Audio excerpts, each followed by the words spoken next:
Imagine lying in bed at night, your body tired but your mind spinning like a broken record.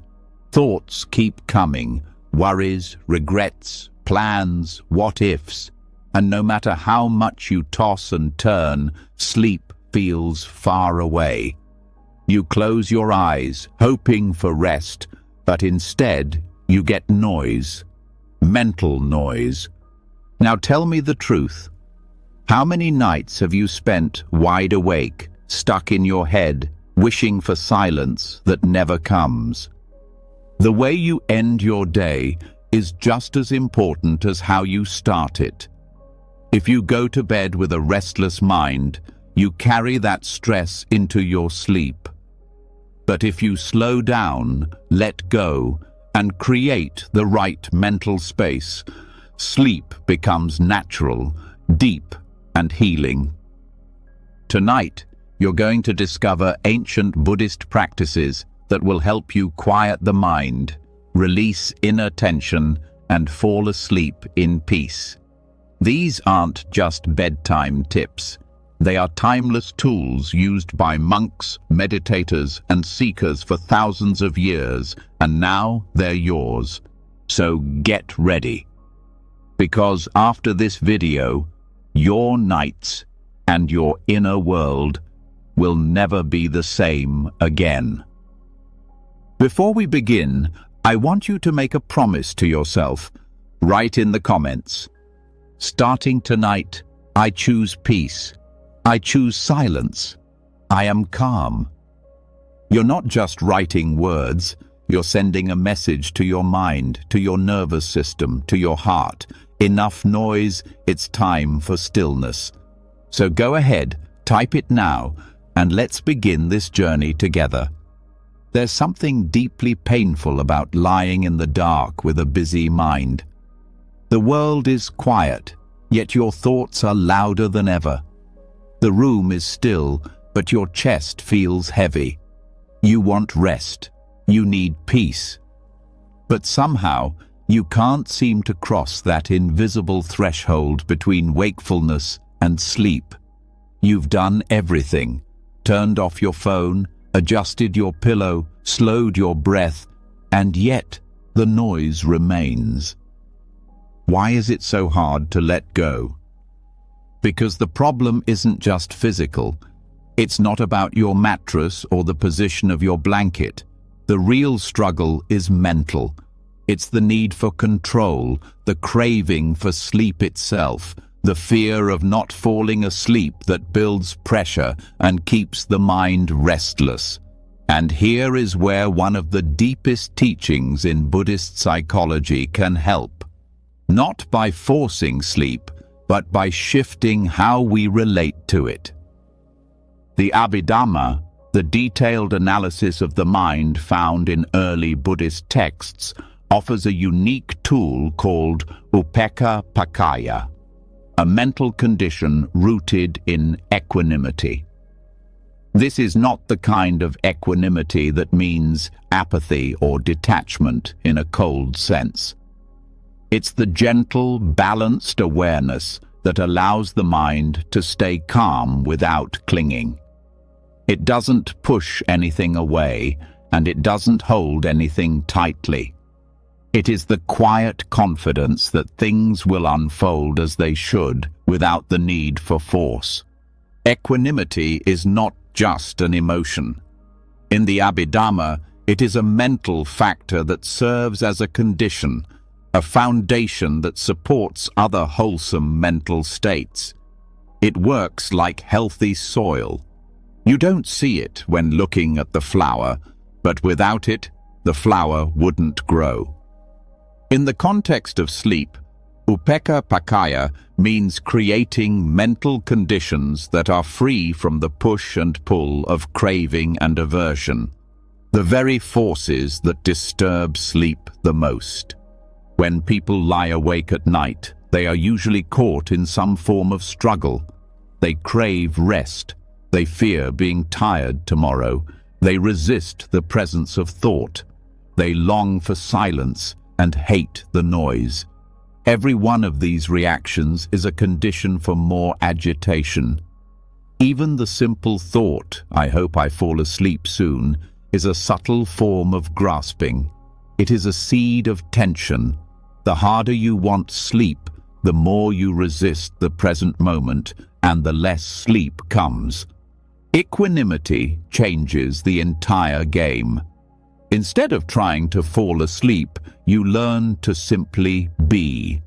You replace striving with awareness, urgency with patience, grasping with letting go. And in doing so, you create a mental space where sleep can happen naturally. Not because you forced it, but because nothing is standing in its way. This is not about technique, it's about your inner attitude.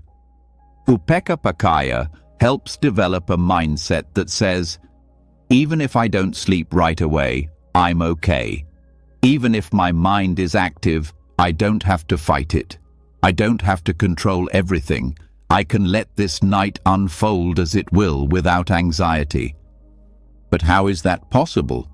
How do we stop ourselves from caring so much about whether or not we fall asleep? It starts with understanding that equanimity is built, not chosen in a single moment.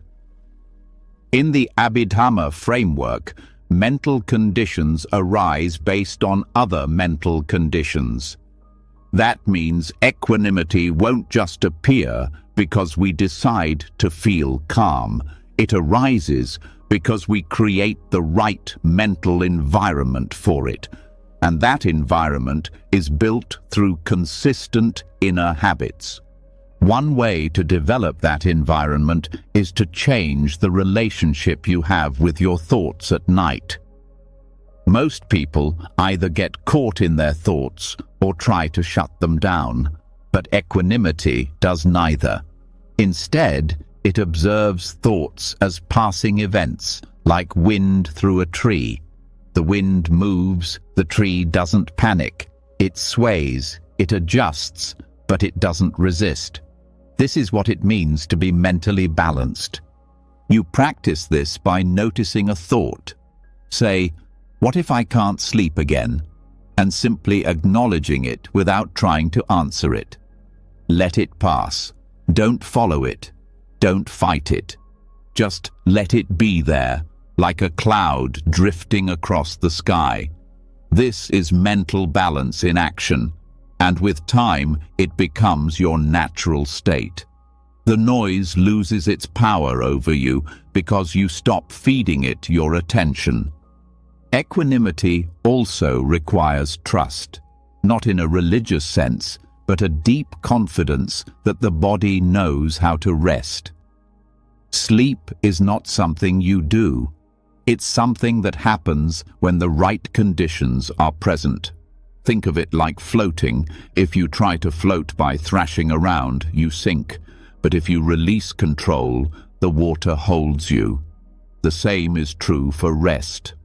There's also an important connection between upekkha and the letting go of identity. Much of our anxiety around sleep comes from the idea that I need to be well rested to perform, to prove, to function. This is ego in disguise. It makes rest conditional on success. But when we let go of identity, even for a few minutes before bed, we become more like monks in the forest, content with the simplicity of awareness itself. We don't need anything extra.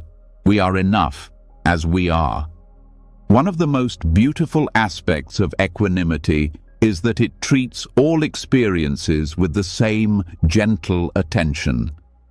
Whether the mind is quiet or busy, whether the body is relaxed or tense, equanimity says, let this be enough. It doesn't mean you won't make wise choices, like keeping a calm environment or limiting screens, but it means that even when things aren't perfect, your peace isn't shaken. And that is real freedom. When your peace no longer depends on the outside world matching your preferences. To apply this before bed, begin by taking a few quiet breaths and softly reminding yourself, "I don't need to control this night. I just need to let it happen." Let this sentence be your mantra, not something to chant with effort, but a gentle internal message that your nervous system can understand. Repeat it when the thoughts rise. Whisper it mentally when doubt appears. Let it soak into your awareness until it becomes your default setting. You can also train equanimity through reflection. As you lie in bed, think back to your day. Notice the highs and lows, then try to view them all with the same balanced mind. That was good. That was painful, but both have passed. Watch how the heart softens when you treat each moment with equality. This practice dissolves the need to cling to pleasure or push away pain, both of which are enemies of rest. And yes, equanimity might feel distant at first, especially if your nights are full of mental chaos. But that's okay. You don't need perfect calm to begin. You only need the willingness to stay, to observe, and to release control. Over time, your mind learns that it's safe to settle. It doesn't have to be on guard all the time. It doesn't have to plan, rehearse, analyze, or fix everything. It can just be. Even physically, you'll notice a shift. The muscles soften, the jaw relaxes, the breath becomes slower without trying. These are signs that equanimity is working, not as a technique, but as a condition. Something deeper than relaxation. Something that allows peace to arise because nothing is in its way. And it's important to understand that equanimity does not mean indifference. You are not trying to stop caring. You are learning to care wisely, to care without fear, to rest in the truth that what happens is not always in your control, but how you meet it, with a soft mind, with a steady heart, that is always yours. This is the strength of upekkha. It's not about suppressing your thoughts or pretending everything is fine. It's about welcoming each moment with balance, with stillness, with the quiet strength of someone who has stopped resisting life. And from this place, sleep becomes not a goal to chase, but a gift that arrives naturally when the mind is ready to receive it. If you've ever had a night where sleep came unexpectedly, perhaps during a peaceful drive, or a gentle rain, or after a conversation that soothed your heart, that was equanimity in action. There was no pressure, no striving, just presence, and the mind, finally unburdened, allowed the body to rest. That same experience can be cultivated intentionally, through daily reflection, through mental training, through gentle surrender, and through the consistent practice of letting go of the need for any specific result. This is the secret that few people understand. Most sleep issues are not problems of the body, but of the mind trying too hard to make something happen. The more you chase sleep, the more it runs. But when you stop chasing, when you sit quietly at the center of your being and allow things to be as they are, sleep returns. Not because you summoned it, but because you finally got out of its way. So tonight, try something different.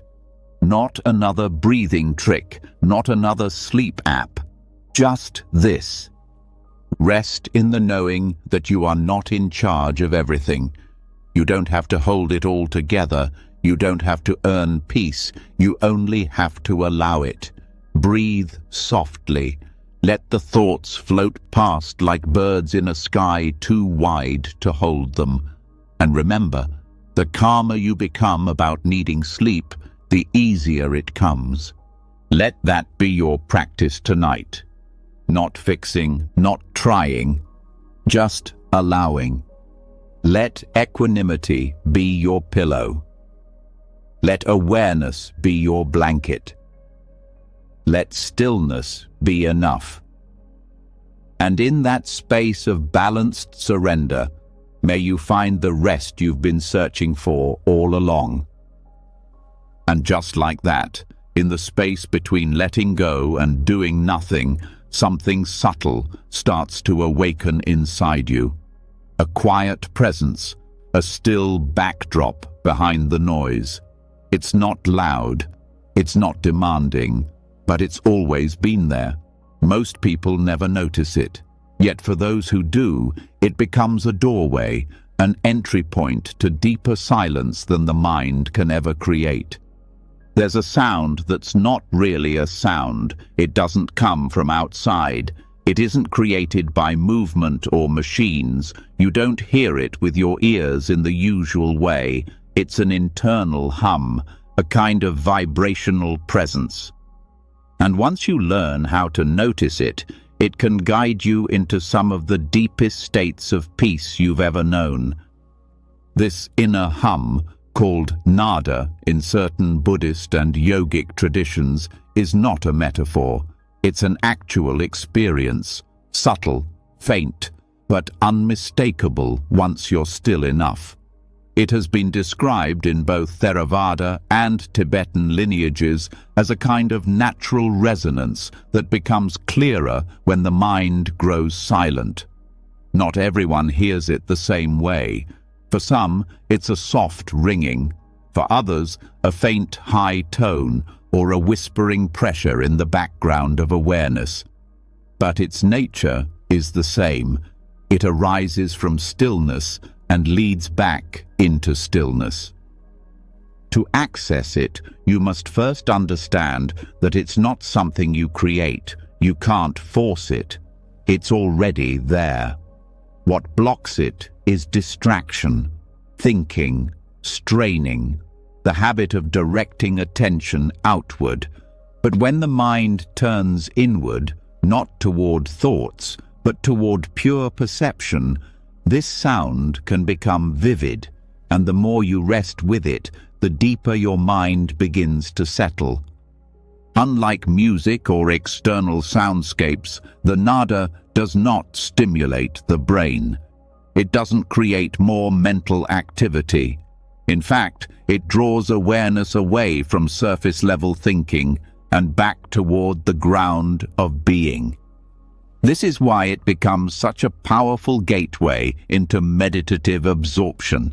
It gives the restless mind something to stay with, something subtle enough to quiet thought, but real enough to hold attention.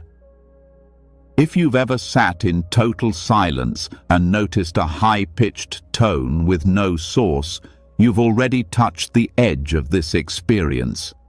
But most people ignore it or think it's just the result of silence itself. What they don't realize is that it's an invitation, a kind of whisper from deep inside, a guide to something far more peaceful than ordinary silence. In deep meditation, especially in jhana practice, the nada can become a central object. It requires refined attention, but once established, it can support extended periods of inward stillness without boredom or struggle. The key is to listen with awareness, not for sound. You're not looking for something new. You're becoming intimate with what's already present, but hidden beneath noise. One of the ways to develop this sensitivity is through gentle withdrawal of attention from the senses before sleep. This doesn't mean shutting off awareness completely. It means relaxing the active engagement with sights, sounds, thoughts, and sensations. As attention turns inward, the gross becomes quiet, and the subtle starts to appear. It helps to lie still, eyes closed, in a dark, quiet space. Let the breath be natural. Don't focus on the breath or thoughts. Instead, let awareness expand, not downward into heaviness, but inward into space. Soften behind the ears, release the tongue, feel the body dissolve into the background. And somewhere in that openness, you may begin to notice the faint tone, like a thread connecting you to a dimension beyond thinking. Don't grab it. Don't evaluate it. Just rest with it. Follow it with the same softness you'd use to feel a breeze on your skin. It won't take you deeper if you force it, but if you let it lead you, the mind begins to quiet without effort. There are teachings in some forest meditation traditions that point to this sound as the beginning of subtle energy perception, not in a mystical or esoteric way, but as a natural consequence of withdrawing the senses and refining attention. As gross stimuli fade, what remains is vibration, what some call the sound of consciousness itself. In Tibetan Dzogchen practices, a similar phenomenon is sometimes described as a sign of the mind returning to its ground. It's not an object of attachment or a goal, but it becomes useful when it helps the practitioner abide in non-conceptual awareness. It's not the final destination, but a stepping stone into the vastness of silence beyond all forms. When used properly, this sound becomes a kind of background anchor. It doesn't demand your focus like a mantra. It doesn't stimulate thought like guided visualizations. Instead, it supports a gentle, open awareness. It allows the nervous system to shift out of active mode into deep rest. The very act of listening to it with non-grasping attention retrains the mind to be receptive rather than reactive. Over time, something interesting begins to happen. As your familiarity with this inner hum grows, you'll notice it appearing even during the day, in quiet moments or during meditation. It becomes a kind of compass, gently pointing inward, reminding you of the silent dimension underneath activity. And here's the secret. That hum is not separate from you. It's not something out there that you tune into. It is a reflection of your own presence, your own stillness, resonating in a way that the senses can faintly recognize, the sound of your being. Some ancient texts refer to this as the sound of emptiness, not in the sense of a void, but in the sense of a space so open, so undisturbed, that its nature expresses itself in the simplest possible form, a vibration without cause. It's not a symbol, it's not an idea, it's experience, as direct as breath or sensation, but subtler than both. In practical terms, following this sound helps release the mind from the surface level of identity. You stop being the thinker. You stop being the one who's trying to sleep, trying to meditate, trying to understand. Instead, awareness rests in itself. The hum continues, the mind quiets, the body softens. Sleep often follows, not because you are trying, but because you returned to the natural rhythm beneath your usual restlessness. This is what makes it such a powerful gateway to peace, not just the peace of sleep, but the peace of presence, the peace that doesn't depend on silence in the room or stillness in the body, the peace that exists when the seeking stops and the listening begins. If you find the sound hard to notice at first, don't worry. It's not about talent, it's about sensitivity. And sensitivity grows with stillness. The less you strain to hear it, the clearer it becomes. You might start by sitting quietly during the day, letting the senses rest, and simply being curious. Let the mind settle. Let the attention soften. Don't analyze what you're hearing. Just be open. This kind of listening becomes a training in surrender. Not the surrender of giving up, but the surrender of allowing. Letting awareness lead instead of ego. Letting experience unfold instead of forcing results. Letting the subtle guide the gross. That reversal alone is enough to change your entire relationship with rest, with meditation, with life. And there's something else that happens when you listen to this sound over time. The fear of silence dissolves. Most people are afraid of true silence because they associate it with emptiness, loneliness, or loss of control.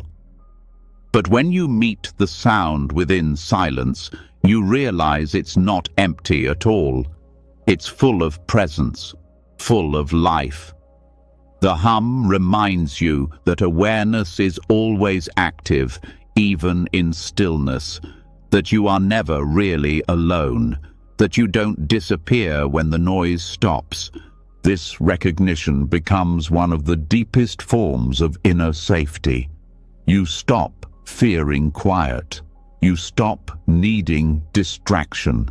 You begin to trust the depth behind experience, and that trust becomes a foundation for both restful sleep and deep meditative states. If thoughts come while you're listening to the inner hum, let them. Don't fight them. Just let your attention remain with the sound, not with strain, just as a gentle resting place. The mind may wander, but it will return more easily each time because you've given it something soft, something real, something that doesn't demand or judge. This is not about escaping thought. It's about recognizing that beyond thought, there is still life. Stillness is not the absence of activity. It's the presence of depth. And that sound, that faint, unspoken resonance, is the bridge. Some traditions say that even in death, this sound is present, that it is the last signal of the conscious mind before full release. Whether that's true or not, one thing is clear.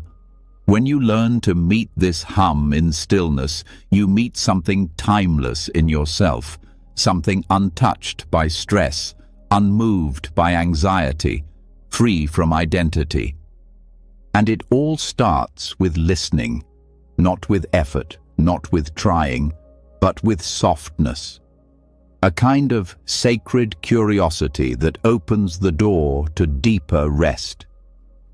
So tonight, as you lie in bed, don't chase sleep. Don't chase peace. Just listen. Let your attention rest behind your ears. Let the body melt into the sheets. Let the mind become wide and still. And if the sound arises, stay with it. If it doesn't, stay open. It's not about results. It's about returning, again and again, to that silent center where nothing needs to be different. This is your home. This is your refuge. This is the sound of stillness, waiting patiently to be heard. At some point, even the subtle sound within the silence fades into the background. What's left is a stillness so deep it begins to show you what's truly been beneath the noise all along. And sometimes that quiet reveals something uncomfortable, something your mind has been hiding under layers of distraction and thought. Because when the external noise fades, the deeper unrest often surfaces. And that unrest, if followed gently, can lead you to the root of your suffering. This is not a new problem. For thousands of years, Buddhist teachings have shown that suffering isn't just the result of external events. It's a chain reaction, a series of inner causes and effects that unfold in the mind every moment. If we follow that chain backward, if we trace it carefully, without fear, we begin to understand not only why we suffer, but how to stop feeding it.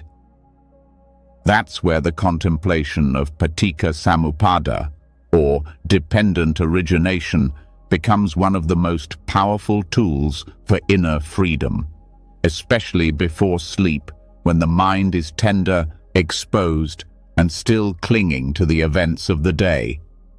This is the moment when reflection can go deeper than words, when you are no longer thinking with logic, but feeling with awareness. The traditional sequence of dependent origination explains how suffering arises step by step. It begins with ignorance and unfolds into volitional formations, consciousness, name and form, and so on, eventually leading to craving, clinging, becoming, birth, and finally, aging, death, and suffering. But tonight, the path doesn't move forward. Tonight, we go backward. Starting from the restlessness you feel, whether it's anxiety, dissatisfaction, regret, or the subtle tension that blocks your sleep, you begin tracing it to its source, not to solve it, not to fix it, but to see it clearly, because when seen fully, suffering begins to unravel. You begin with the discomfort, not the symptoms like tiredness or tension, but the mental unease. Maybe there's fear about tomorrow, maybe regret about something said, or maybe it's just the low hum of dissatisfaction, that sense that something is missing or out of place. That's the doorway. You don't need to label it, just feel it without turning away. Then look closer. Beneath that discomfort is always some form of craving, a desire for something to be different. Maybe you want peace. Maybe you want validation. Maybe you want rest, or control, or love.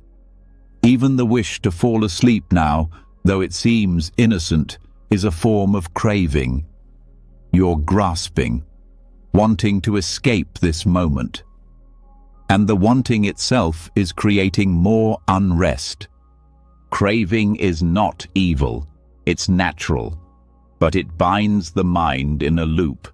It makes rest feel impossible because the mind is chasing something that doesn't exist yet.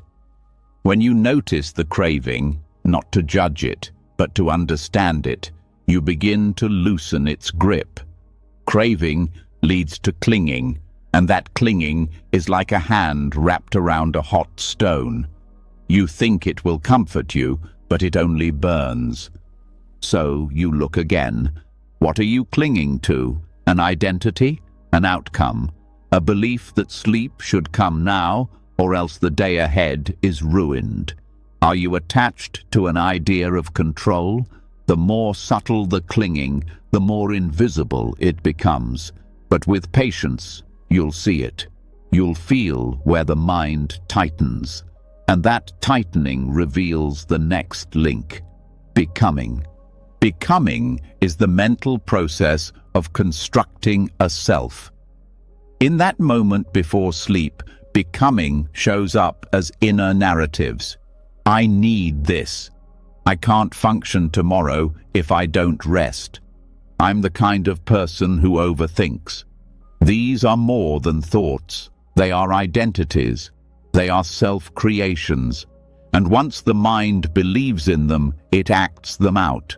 But the self you create in your mind is never stable. It's built on shifting thoughts and moods. So becoming leads to birth. Not physical birth, but the birth of new reactions, new habits, new emotional patterns. And with every new mental birth, the cycle of suffering restarts. Aging, decay, disappointment, and the death of each moment's peace. And still, we go deeper. Behind becoming, you find the subtle push of volitional formations. These are mental habits, not just the thoughts themselves, but the force behind them, the energy that moves you to think, to want, to react, like the unseen current beneath a wave. These are not easy to catch. They often operate before thought appears. But when you sit quietly and observe the mind's momentum, you begin to feel them. The urge to distract, the push to plan, the tension before a thought takes form. That momentum is built over years.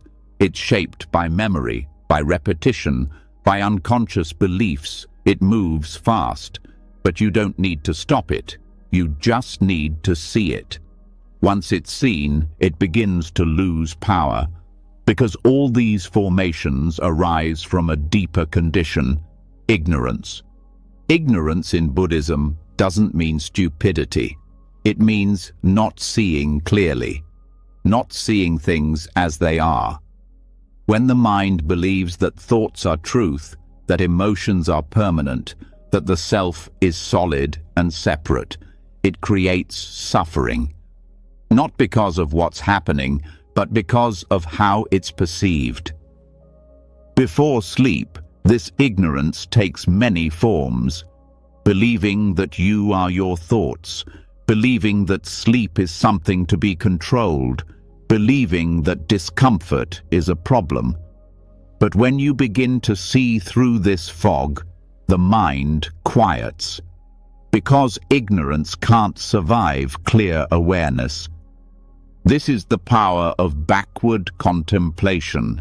You don't stop at the surface. You don't treat the symptoms. You trace the pattern back to its origin, not to blame yourself, not to analyze, but to release. Each layer you uncover becomes lighter. Each insight becomes a letting go, and eventually there's nothing left to hold on to, just presence. And here's what's extraordinary. You can do all of this without needing to think. This contemplation is not intellectual, it's experiential. You feel it. You sense the link between discomfort and craving. You notice how clinging pulls you out of stillness. You observe the energy of becoming, and you soften. You don't need to know every detail of the 12 links. You don't need to memorize Pali terms or study theory. The point is not knowledge, it's freedom. And freedom begins when you stop fighting your experience and start tracing it with awareness. This kind of contemplation doesn't make your mind heavy. It doesn't fill you with effort. It opens you. It teaches you to sit quietly with what is, and let understanding arise from stillness. Because the truth is, the mind already knows how to wake up. What it needs is space. Before sleep, this space can become sacred, a time not for analysis, but for clarity. You lie there, not as someone trying to achieve silence, but as someone willing to see, to meet your experience without running. And in that meeting, the links of suffering begin to weaken, because every moment of awareness cuts the chain. It starts with restlessness. It leads to peace. But only if you walk backward, gently, patiently, through the inner landscape that created your tension in the first place. No force is needed, no pushing, just presence, just the willingness to feel and follow. And with each step back, you're not going deeper into suffering, you're walking out of it, one link at a time, until what's left is so quiet, so open, so light, that sleep enters naturally, like a leaf falling into a still pond. No splash, no struggle, just a return. Even after tracing the roots of suffering backward, even after loosening the grip of ignorance and watching the mind untangle itself, a subtle unease can still remain. It's not loud, it's not chaotic, but it hums just beneath the surface. A quiet pull, a longing, a kind of hunger that doesn't go away just because you understand it. This is the restlessness of desire, the lingering craving for comfort, for stimulation, for sensation that hides behind the wish to feel good, to feel safe, to feel wanted. This is where many people stop, because this layer is delicate. It feels personal. It disguises itself as self-care, as relaxation, as harmless longing. But under that disguise is attachment. Attachment to the body, to sensual pleasure, to mental images that promise satisfaction but never truly deliver it. When you lie in bed and the mind drifts toward fantasy or craving or subtle desire for pleasure or escape, that's this layer. And unless it's seen clearly, it keeps the heart tied down and the mind too stirred to rest. There is a practice, unusual even in most Buddhist circles, that meets this craving directly. It doesn't fight it. It doesn't shame it, but it reveals the truth beneath it. This practice is called Asubha Bhavana, the meditation on impurity. Not impurity in a moral sense, but impurity as a way of seeing through illusion. It's the clear seeing of the body, not as something to grasp or decorate or cling to, but as a process, changing, fragile, and not worthy of fixation. This practice is powerful because it breaks the spell. The spell that says the body will give you lasting happiness. The spell that makes you chase comfort, beauty, sensuality, over and over, even when it leaves you restless and unsatisfied. Asubha doesn't reject the body. It doesn't tell you to hate it. It simply reveals what the body truly is: impermanent, unstable, and not you. Before sleep, when the body is quiet but the mind is still reaching for something, this meditation helps you release attachment. It strips away the false promises that desire keeps whispering.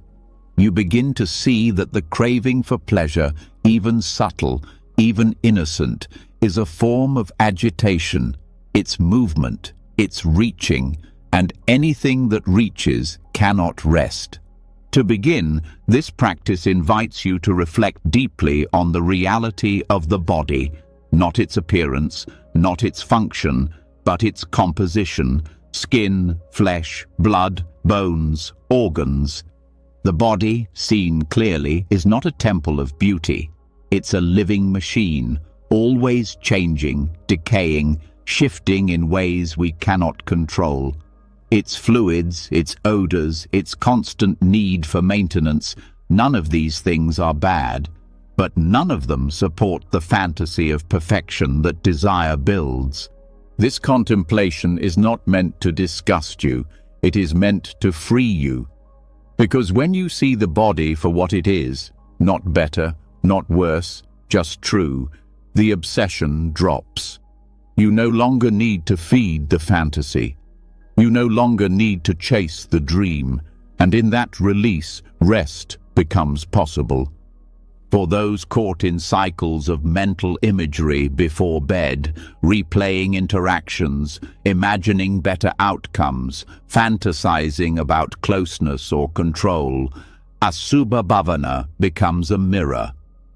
It shows you that these images are fueled by grasping, that they keep the mind awake, not because they are pleasurable, but because they are never enough. They always ask for more. More thinking, more imagining, more grasping. And the more you feed them, the more the mind stirs. By contemplating the true nature of the body, these fantasies lose their shine. The mind starts to see the illusion, not intellectually, but viscerally. The beauty you clung to becomes neutral. The pleasure you longed for becomes unnecessary, not because you force it away, but because the fuel of delusion dries up. What's left is something much quieter, not a forced silence, a natural one, the silence that comes when craving ends.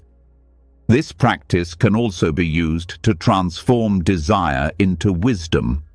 Because when you investigate desire instead of following it, you see its mechanics.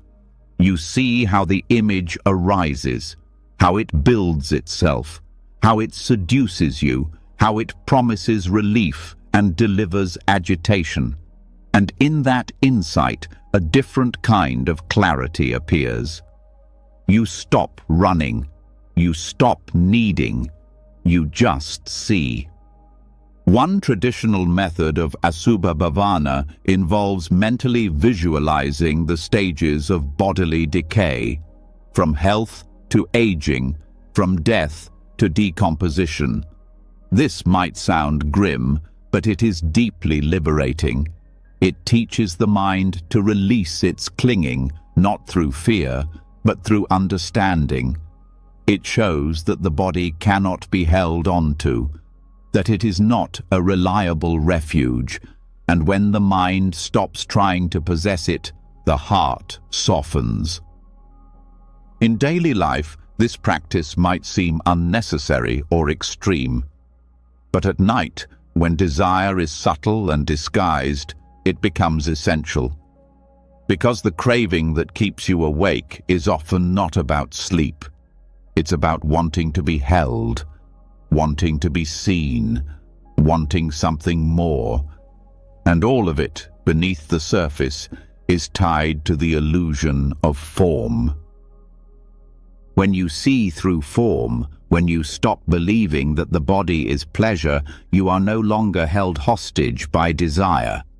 You become free to rest, not because you got what you wanted, but because you no longer need anything to be different. This freedom is gentle. It doesn't remove joy, it deepens it.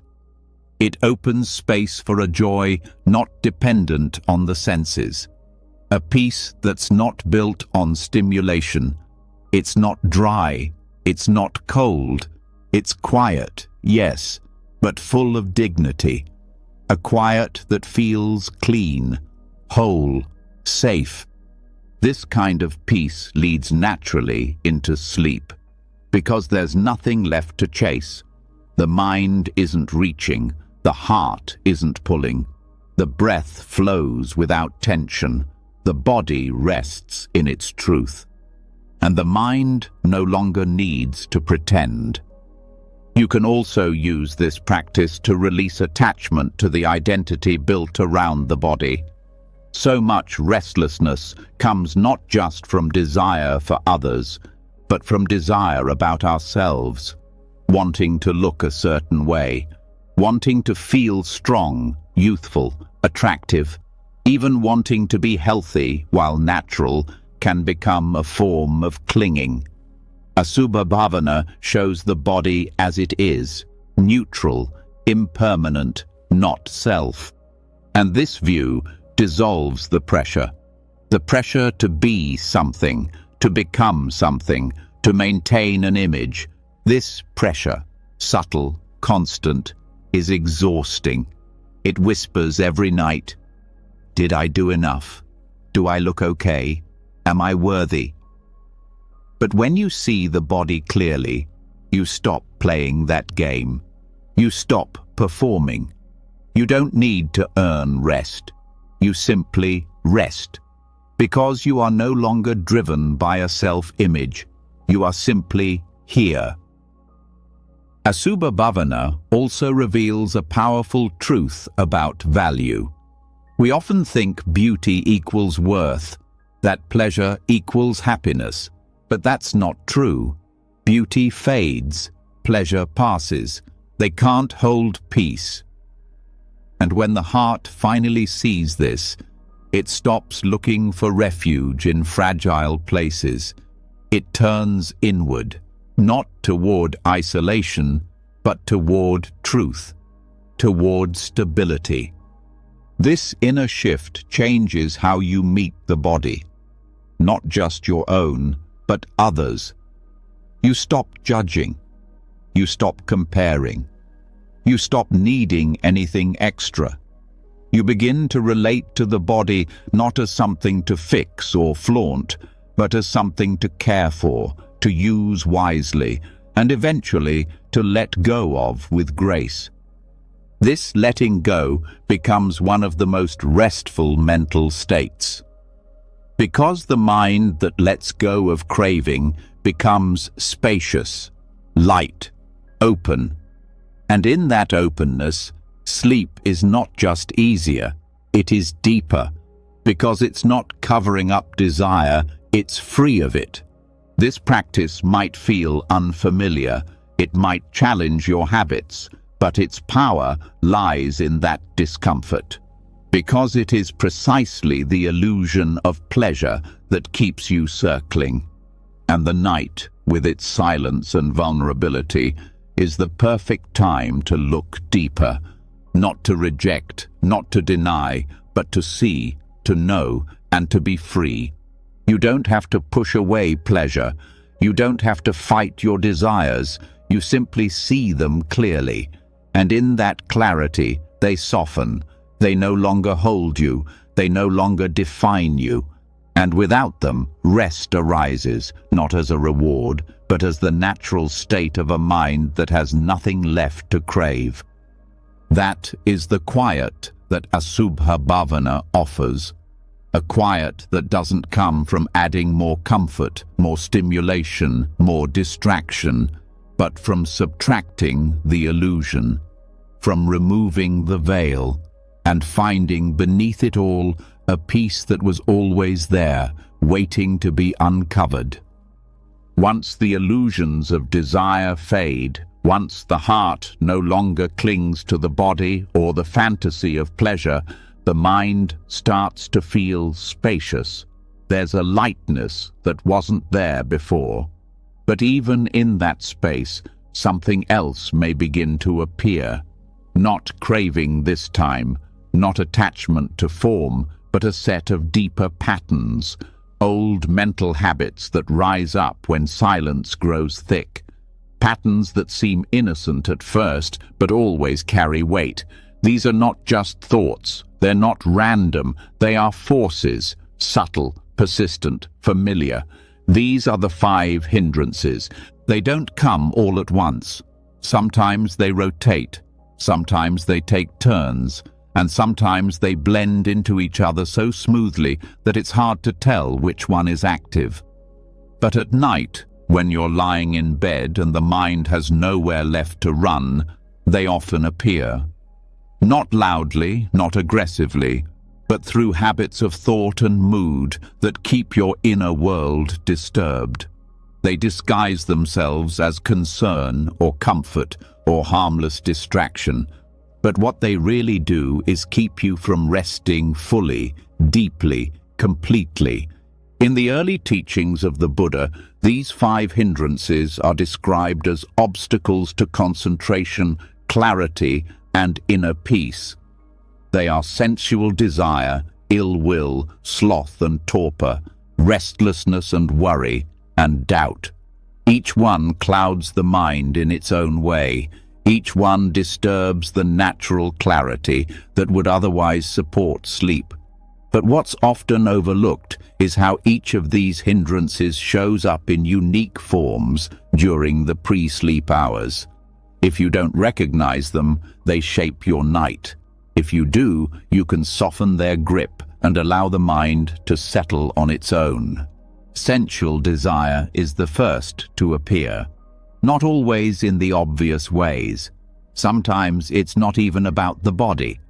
It can take the form of mental replay, revisiting something pleasant, imagining how it could have gone differently, trying to hold on to a positive interaction. It could be as simple as craving comfort, more pillows, better silence, just the right temperature. It can also show up as mental fantasy, playing out small stories that bring momentary pleasure.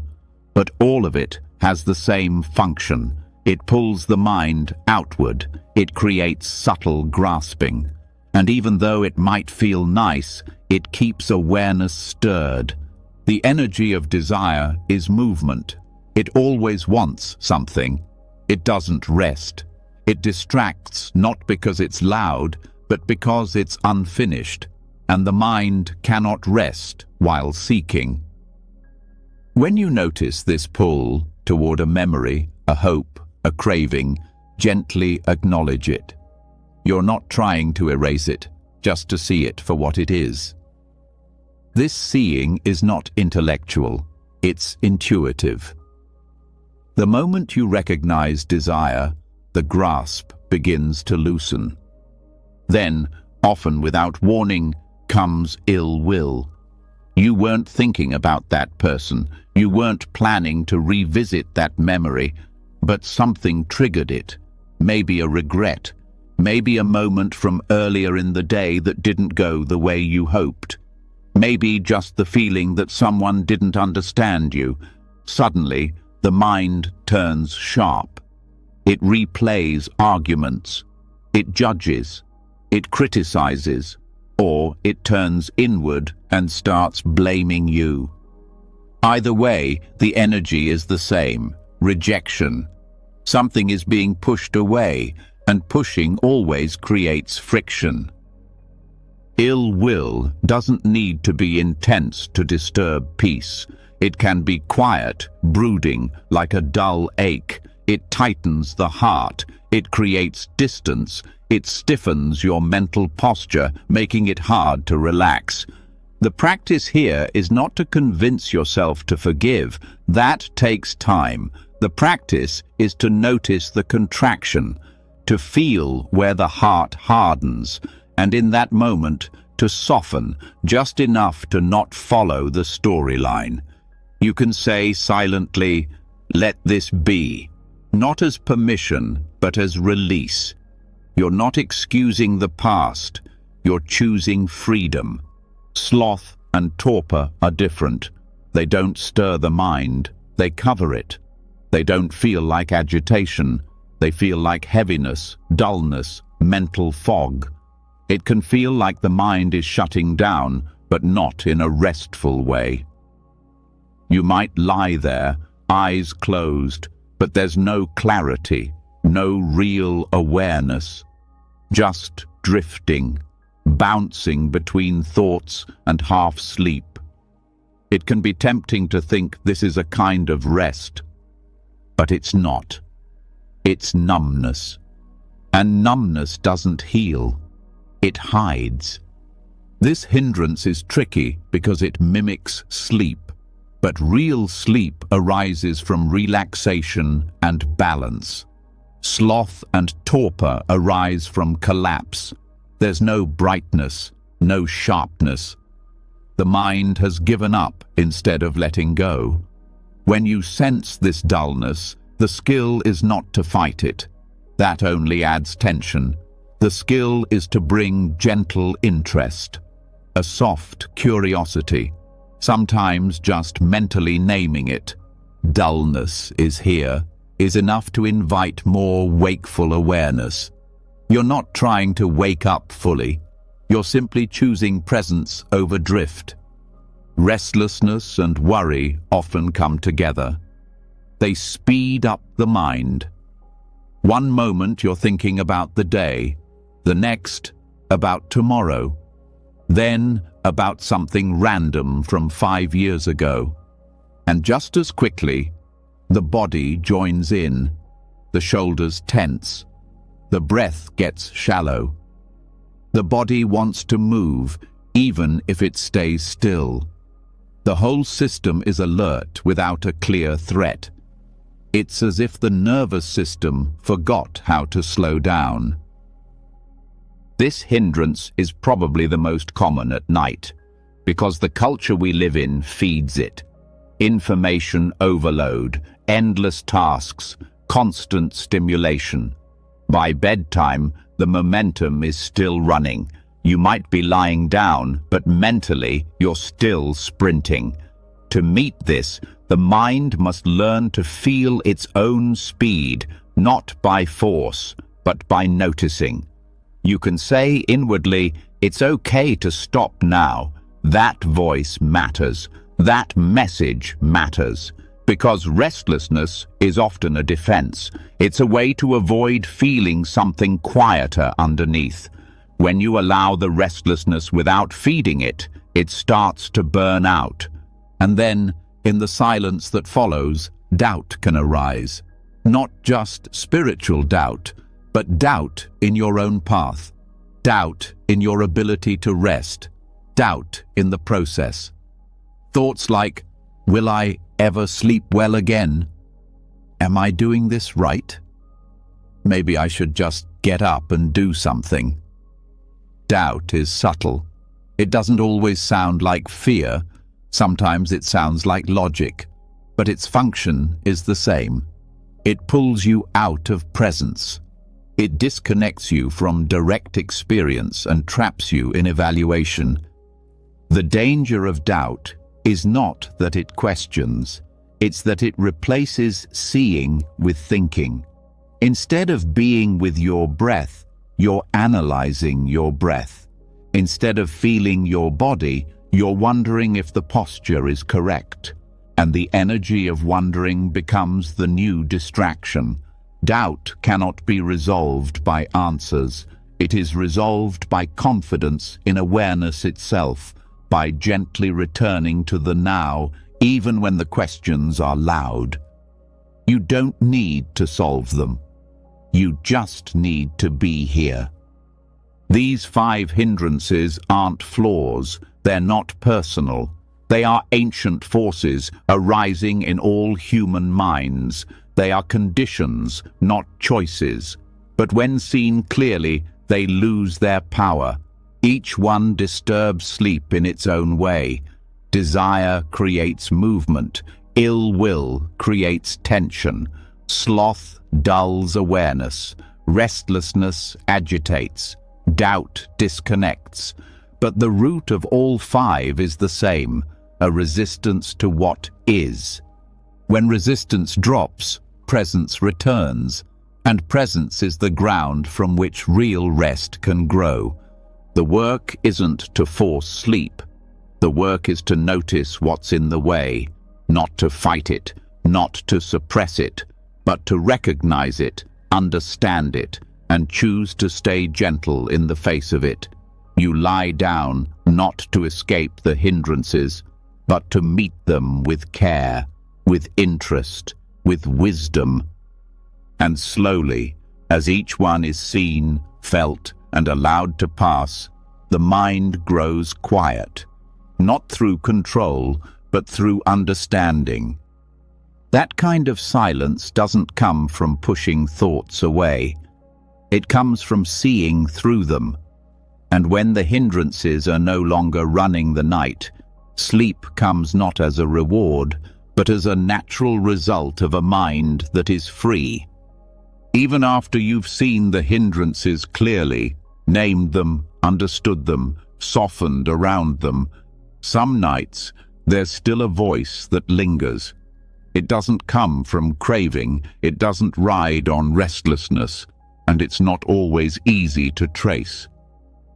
It shows up when the room is quiet, when the body is still, when everything should be calm. It speaks with familiarity. It knows your story, your fears, your doubts. It doesn't shout, it whispers, and it says things like, "You're not doing enough," "You're still not okay," or "Who do you think you're fooling with all this silence?" It's not just distraction, it's sabotage. And it doesn't want peace, it wants control. This is not a new phenomenon. In the ancient texts, the Buddha himself encountered this force again and again. It wasn't external. It took the form of Mara, the inner adversary, the voice of illusion, the energy that feeds self-doubt, fear, pride, and despair. Mara didn't vanish after the Buddha awakened. He kept appearing, often during moments of deep solitude or clarity, and each time the Buddha met him with the same approach: not anger, not rejection, but acknowledgement. "I see you, Mara," he would say, and in that moment, the power of the illusion would dissolve. These stories are not just spiritual legends, they are psychological blueprints. Because Mara still visits us all, especially when we're trying to rest, reflect, or grow. And the way the Buddha responded gives us a profound template for how to meet our own inner saboteurs. Not by running, not by fighting, but by recognizing their nature and choosing presence over reaction. When the inner voice arises at night, it often doesn't seem like Mara. It sounds like your own thoughts. It borrows your tone, your memories, your vocabulary. It weaves a narrative that feels personal. You'll never change. What's the point of trying? You're just pretending.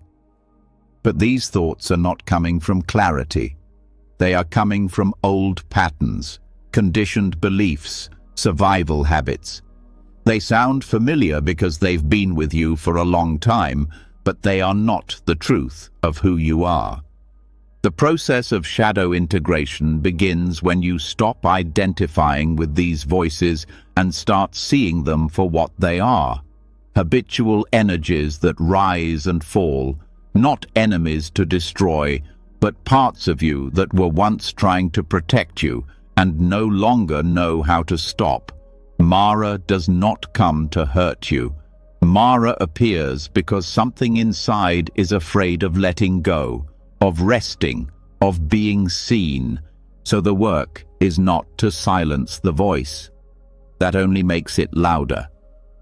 The work is to face it, gently, steadily. You acknowledge what it's saying, not to agree with it, but to bring it into awareness. Yes, I hear you. You think I'm failing. You think this stillness is dangerous. I see that. In this moment, you're not collapsing into belief.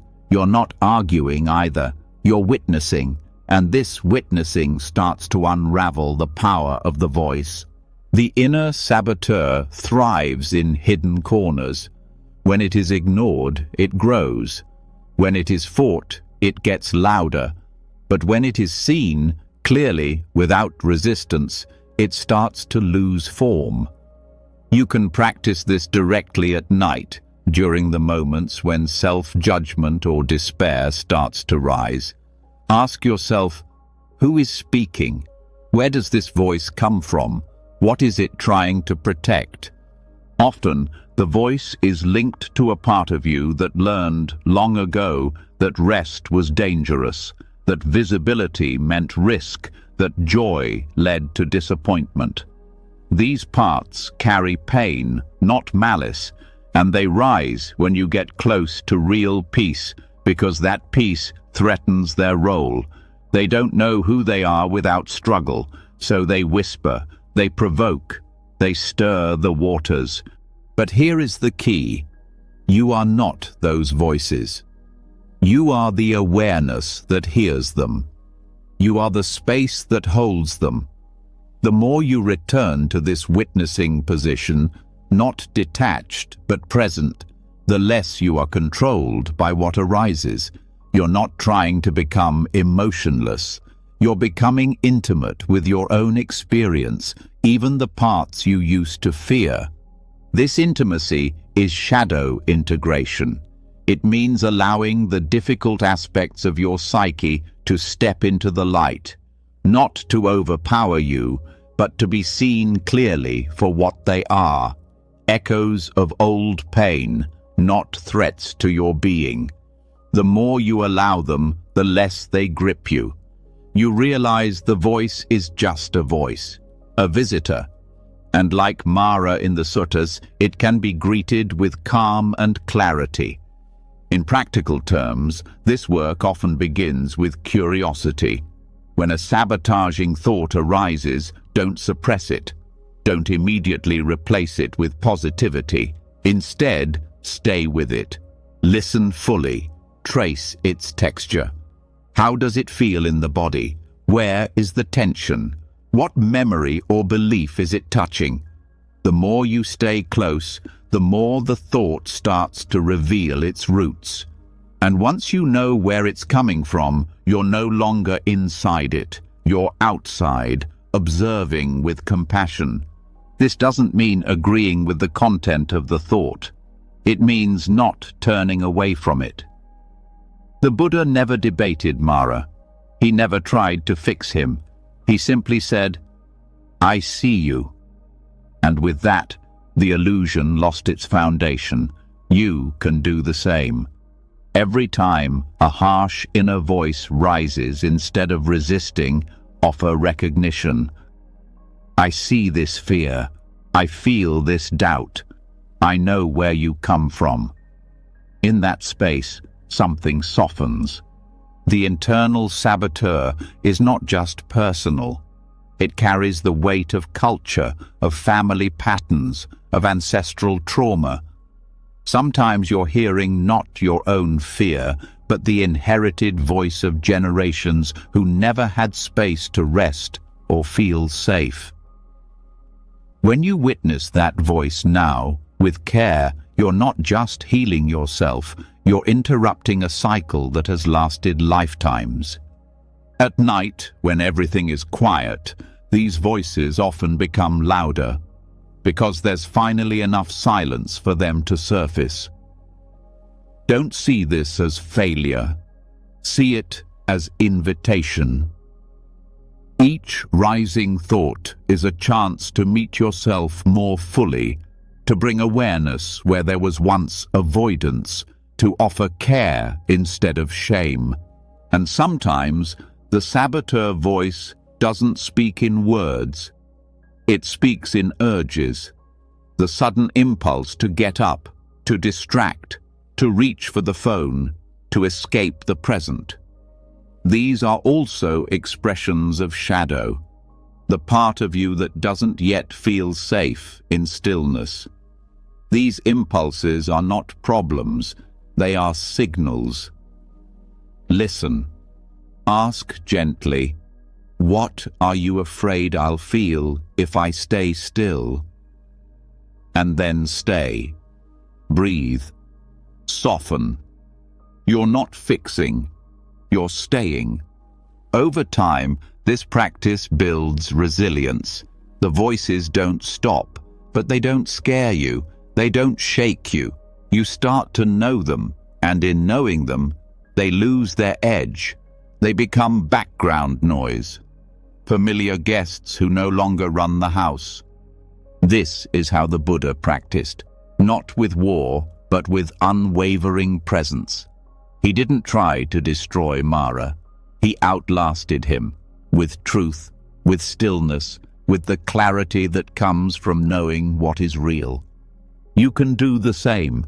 Every time you lie down and the voices rise, return to presence, not as escape, but as refuge, a place big enough to hold every fear, every doubt, every old echo. You are not here to win against your shadow. You are here to welcome it so that it can stop fighting. And one day, perhaps, the voice rises and you smile, not because it's pleasant, but because you recognize it. Ah, you think, it's you again. And just like the Buddha under the Bodhi tree, you say the words that change everything. I see you. And in that seeing, sleep becomes not just possible, but natural, because the struggle has ended, and what's left is just this moment, open and free. After meeting the inner saboteur with clarity, after learning to sit calmly with even the most painful parts of yourself, a different kind of awareness begins to develop. You start to notice that your mind moves through states that feel like entirely different worlds. 1 hour you feel hopeless, trapped in dark loops of despair. Later, a thought of pleasure pulls you into fantasy and you feel invincible, like nothing can touch you. Sometimes you're consumed with worry, acting from fear as if danger is close, even when everything is still. These shifts are not random. They are not just moods. They are mental realms, states of being that shape how you perceive everything. And you visit them every night. The Buddhist cosmology teaches of 31 realms of existence, ranging from the lowest hells to the highest formless states of sublime absorption. These are traditionally described as literal places where beings are reborn based on karma. But deeper reflection shows that they are not just future destinations. They are psychological landscapes. They are internal states that we inhabit moment to moment.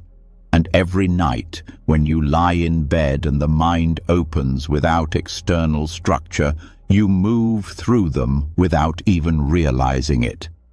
The lower realms are not punishment. They are mind states filled with suffering. When you find yourself stuck in fear, shame, hatred, or confusion, you're already there. The hell realms are present in the mind that burns with regret, that tortures itself with judgment, that cannot stop reliving pain. The heat is real, not from fire, but from mental friction. This is the realm of aversion taken to its extreme. There is no peace in this space. There is only tightness, resistance, and the illusion that escape is impossible. One of the most powerful ways to free yourself from this mental hell is through recognition. When you catch the tone of your thoughts, aggressive, punishing, relentless, you can pause. You can see it for what it is. Not reality, but a realm, a temporary place, not your identity, just where your mind landed. That recognition breaks the illusion of permanence. You are not stuck. You are passing through. The animal realm arises in different ways. It's not brutal or dramatic. It's heavy, dull, instinctual. The mind moves with no clarity, no sharpness. Reactions happen automatically. There's no reflection, just impulse. At night, this shows up as mental drift, a kind of mechanical thinking with no depth. You scroll through memories, repeat old dialogues, fantasize in circles. It feels comfortable, but it's unconscious. You're not really there. You're moving through mental habit without question. This realm is not evil. It's just undeveloped awareness. It doesn't ask questions. It doesn't wonder about meaning. It just repeats. To exit it, you bring attention into the present, not by force, but by asking simple, sincere questions. Where am I? What is happening right now? What is this thought made of? Those questions awaken the reflective part of the mind. They return you to consciousness. You're no longer operating from instinct alone. The hungry ghost realm often arises when desire turns into desperation. You reach for something, comfort, attention, stimulation, but it's never enough. There's a hollow feeling that no amount of thinking or imagining can fill. At night, this appears when you're mentally grasping. You go from one thought to the next, one fantasy to another, searching for something to satisfy you. You may even find it for a moment, but the hunger returns. This realm feels endless because it's built on dissatisfaction. Even joy feels thin. You chase peace, but it slips away the moment you touch it. To leave this realm, you must feel the emptiness fully. Not to sink into it, but to recognize it as a signal, a sign that craving cannot fulfill its own promise. The practice is to stop chasing, to turn toward what's already here. The breath, the body, the simplicity of the moment. You stop looking outward, and the hunger slowly loses its hold. The human realm is more balanced. It's still marked by craving and loss, but it offers the clearest opportunity for reflection. When your mind feels present, thoughtful, open to both joy and pain, you are in this realm. You're not stuck in reaction. You can reflect, you can understand. And this realm is where growth happens. It's the space in which you can make choices about where to place your attention. If you find yourself here, stay alert. Don't rush through it. This is the ground where transformation becomes possible. Then there are the God realms. These can feel blissful, but they are also deceptive. When everything feels easy, when your thoughts say you're above the struggle, when the mind whispers that you've figured it all out, that's the realm of prideful satisfaction. It feels peaceful, but it's unstable, because it's based on subtle superiority. You're not resting, you're floating. There's a thin wall between this and collapse. The danger here is complacency. You believe you don't need to watch your mind. You believe you've transcended difficulty. But the fall comes quickly when you stop being honest with yourself. This realm can be exited only through humility, by remembering that awareness must remain active, that peace is maintained through presence, not status. Another God realm is that of distraction, masked as creativity. The thoughts seem profound, the insights feel original. You may think you're having breakthroughs, but if you look closely, you'll see they're not grounded. They're built on a desire to feel special. This realm feeds the ego quietly. It's a realm of aesthetic beauty, but without depth. To exit it, you return to the body. You ground the insight. You ask, is this useful? Is this rooted in awareness, or is it entertainment? You become honest again, not cynical, just clear. There are also the higher formless realms, states of quiet absorption where the mind feels infinite. These can appear as vast mental silence, a sense of deep unity, or the dissolution of boundaries. These are powerful meditative states, but they are not liberation. They are states. They pass, and attachment to them becomes another trap. When these experiences arise at night, it can be tempting to chase them, to seek that silence again. But if you become attached, the peace you felt becomes another source of longing. These realms can be helpful, but only if held lightly. You touch them and release them. You use them as resting points, not destinations. Throughout the night, your mind can move through multiple realms. You might start in restlessness, drop into dullness, rise into fantasy, then crash into judgment. Each shift is a rebirth, not metaphorically, but experientially. And the more you notice, the more freedom you gain, because seeing a realm as a realm allows you to step out of it. You are no longer trapped in the storyline. You're seeing the architecture of the mind. This awareness allows you to respond wisely. If the hell realm appears, you offer compassion. If the ghost realm appears, you offer simplicity. If the animal realm appears, you wake up with curiosity.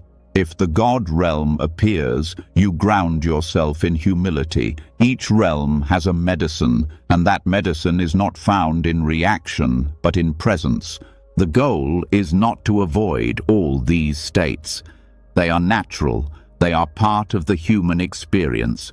The goal is to see them clearly, to know where you are, and to choose not to live blindly in any of them.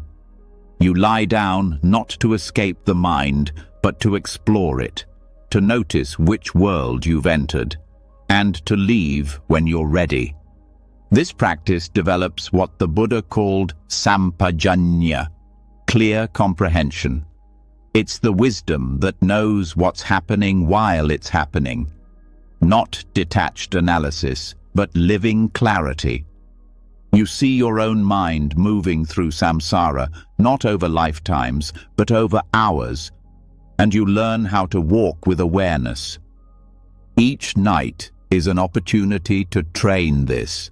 Each moment of restlessness, boredom, or sadness is a chance to ask, what realm am I in? Not to label yourself, but to name the experience. That name gives you distance. That distance gives you choice. And slowly, the mind becomes less reactive, less dramatic, more settled. You stop falling into states blindly. You start observing them with a steady heart. And even when you find yourself in a lower realm, you don't panic, you don't judge. You know it's temporary. You've seen the pattern. You've walked this ground before. Eventually, this recognition becomes automatic. You lie down, a thought appears, a mood rises, and a quiet part of you already knows. This is just a realm. It will pass. I do not have to follow it. And with that knowing, the realm starts to dissolve, and in its place, something simpler returns. Just the body, just the breath, just this moment. No realm, no story, no rebirth, only rest. Once you begin to see the mind traveling through realms, passing from fear to fantasy to numbness and back again, something inside begins to shift. You stop blaming yourself for each state that appears. You stop reacting with resistance or attachment. Instead, you begin to ask a deeper question. What keeps pulling me into these states? What is it that repeats without me choosing it? What's moving beneath the surface? At this level, awareness begins to uncover what the Buddha called sankharas, mental formations. These are not just thoughts. They are the invisible forces that shape your patterns of thinking, reacting, feeling, and expecting. They move quickly, often unnoticed. They are conditioned tendencies formed by habit, memory, culture, and past experience, and they are constantly arising and passing away, silently shaping how your mind functions. At night, when all distractions fade, these formations become easier to detect. The day's activities no longer cover them. The body is still. The mind is exposed. That's when sankharas rise up most clearly, not as a single event, but as streams of reaction. A sensation arises, a thought follows, a memory is triggered, and suddenly you're in a mental movie with a full storyline before you've had a chance to choose. To work with these formations is not to analyze their content, but to notice their arising, their movement, and most importantly, their fading. The practice here is not to chase their meaning, but to observe their nature. You are watching impermanence in real time. You are training the mind to see how its own habits create experience. When you lie down and a familiar worry starts to form, don't fight it. Don't feed it. Just pause. Stay with it, not as the story, but as energy. What does it feel like as a sensation? Is it tight, fast, heavy? What mental voice comes with it? What does it want you to do? The key is to stay with the raw material of experience, not the storyline. As you do this, you'll notice something profound. If you don't follow the thought, if you don't add to it, the formation begins to weaken. You've interrupted the chain. Sankharas feed on attention. When they are not reinforced, they decay. Not instantly, but steadily, like a fire burning out when no more wood is added. This is not suppression. You're not trying to make them disappear.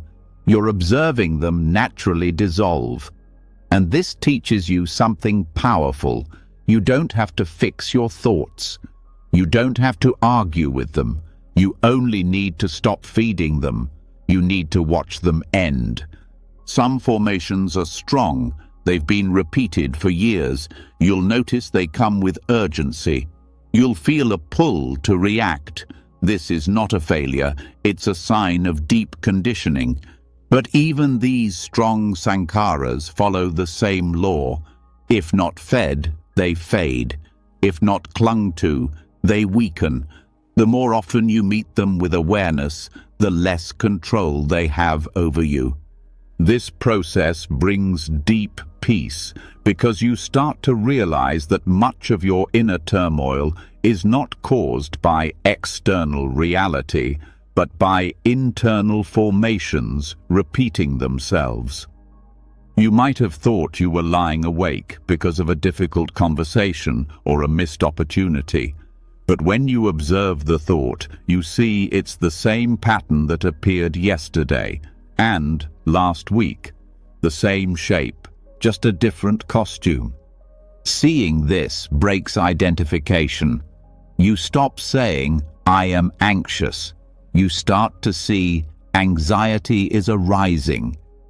You're no longer inside the pattern. You are the awareness around it. And awareness doesn't suffer.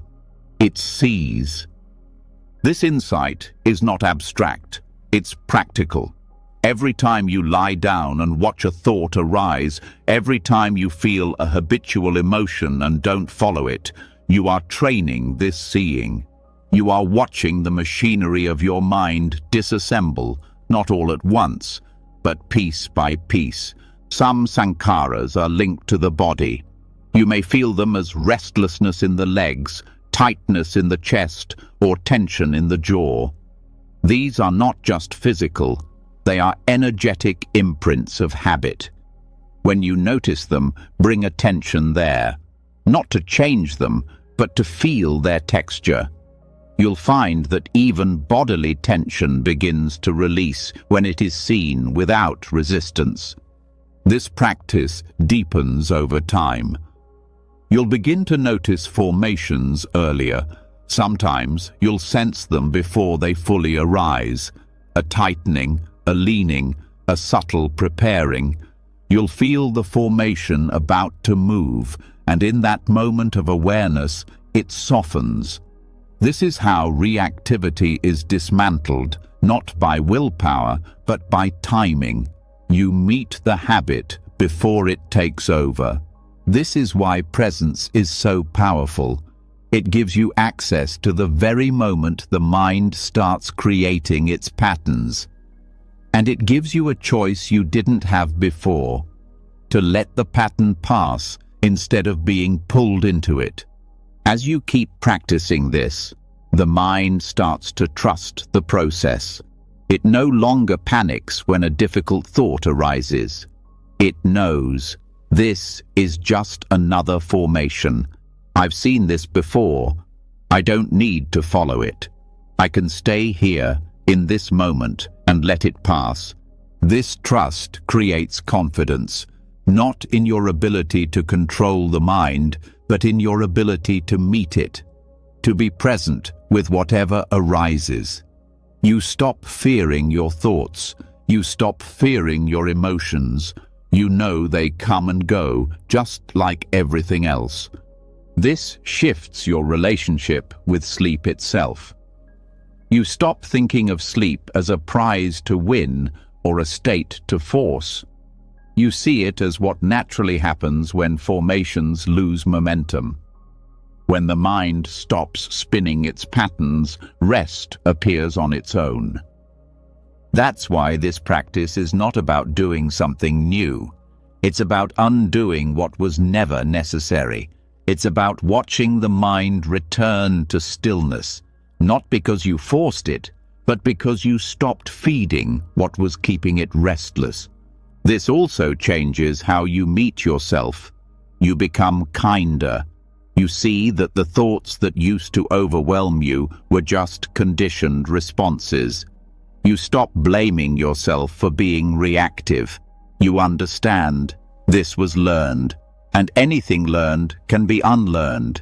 You start to recognize your own patterns with compassion, noticing how certain memories always trigger the same loop, how certain moods always bring the same thoughts.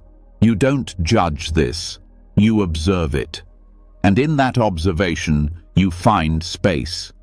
Space is the key. Sankharas are tight. They squeeze your awareness into a narrow shape. They make you feel like there's no room to breathe. But awareness is spacious. It doesn't resist. It holds everything without getting pulled in. And the more you rest in that space, the less energy the formations have. Eventually, you may begin to notice that even positive patterns can be limiting. Replaying victories, clinging to helpful labels, needing certain conditions to feel good. These too are sankharas, and even though they feel pleasant, they still bind the mind because they create dependence. And dependence is another form of tension. So you begin to let go of everything, not in a cold way, but in a way that trusts the simplicity of now.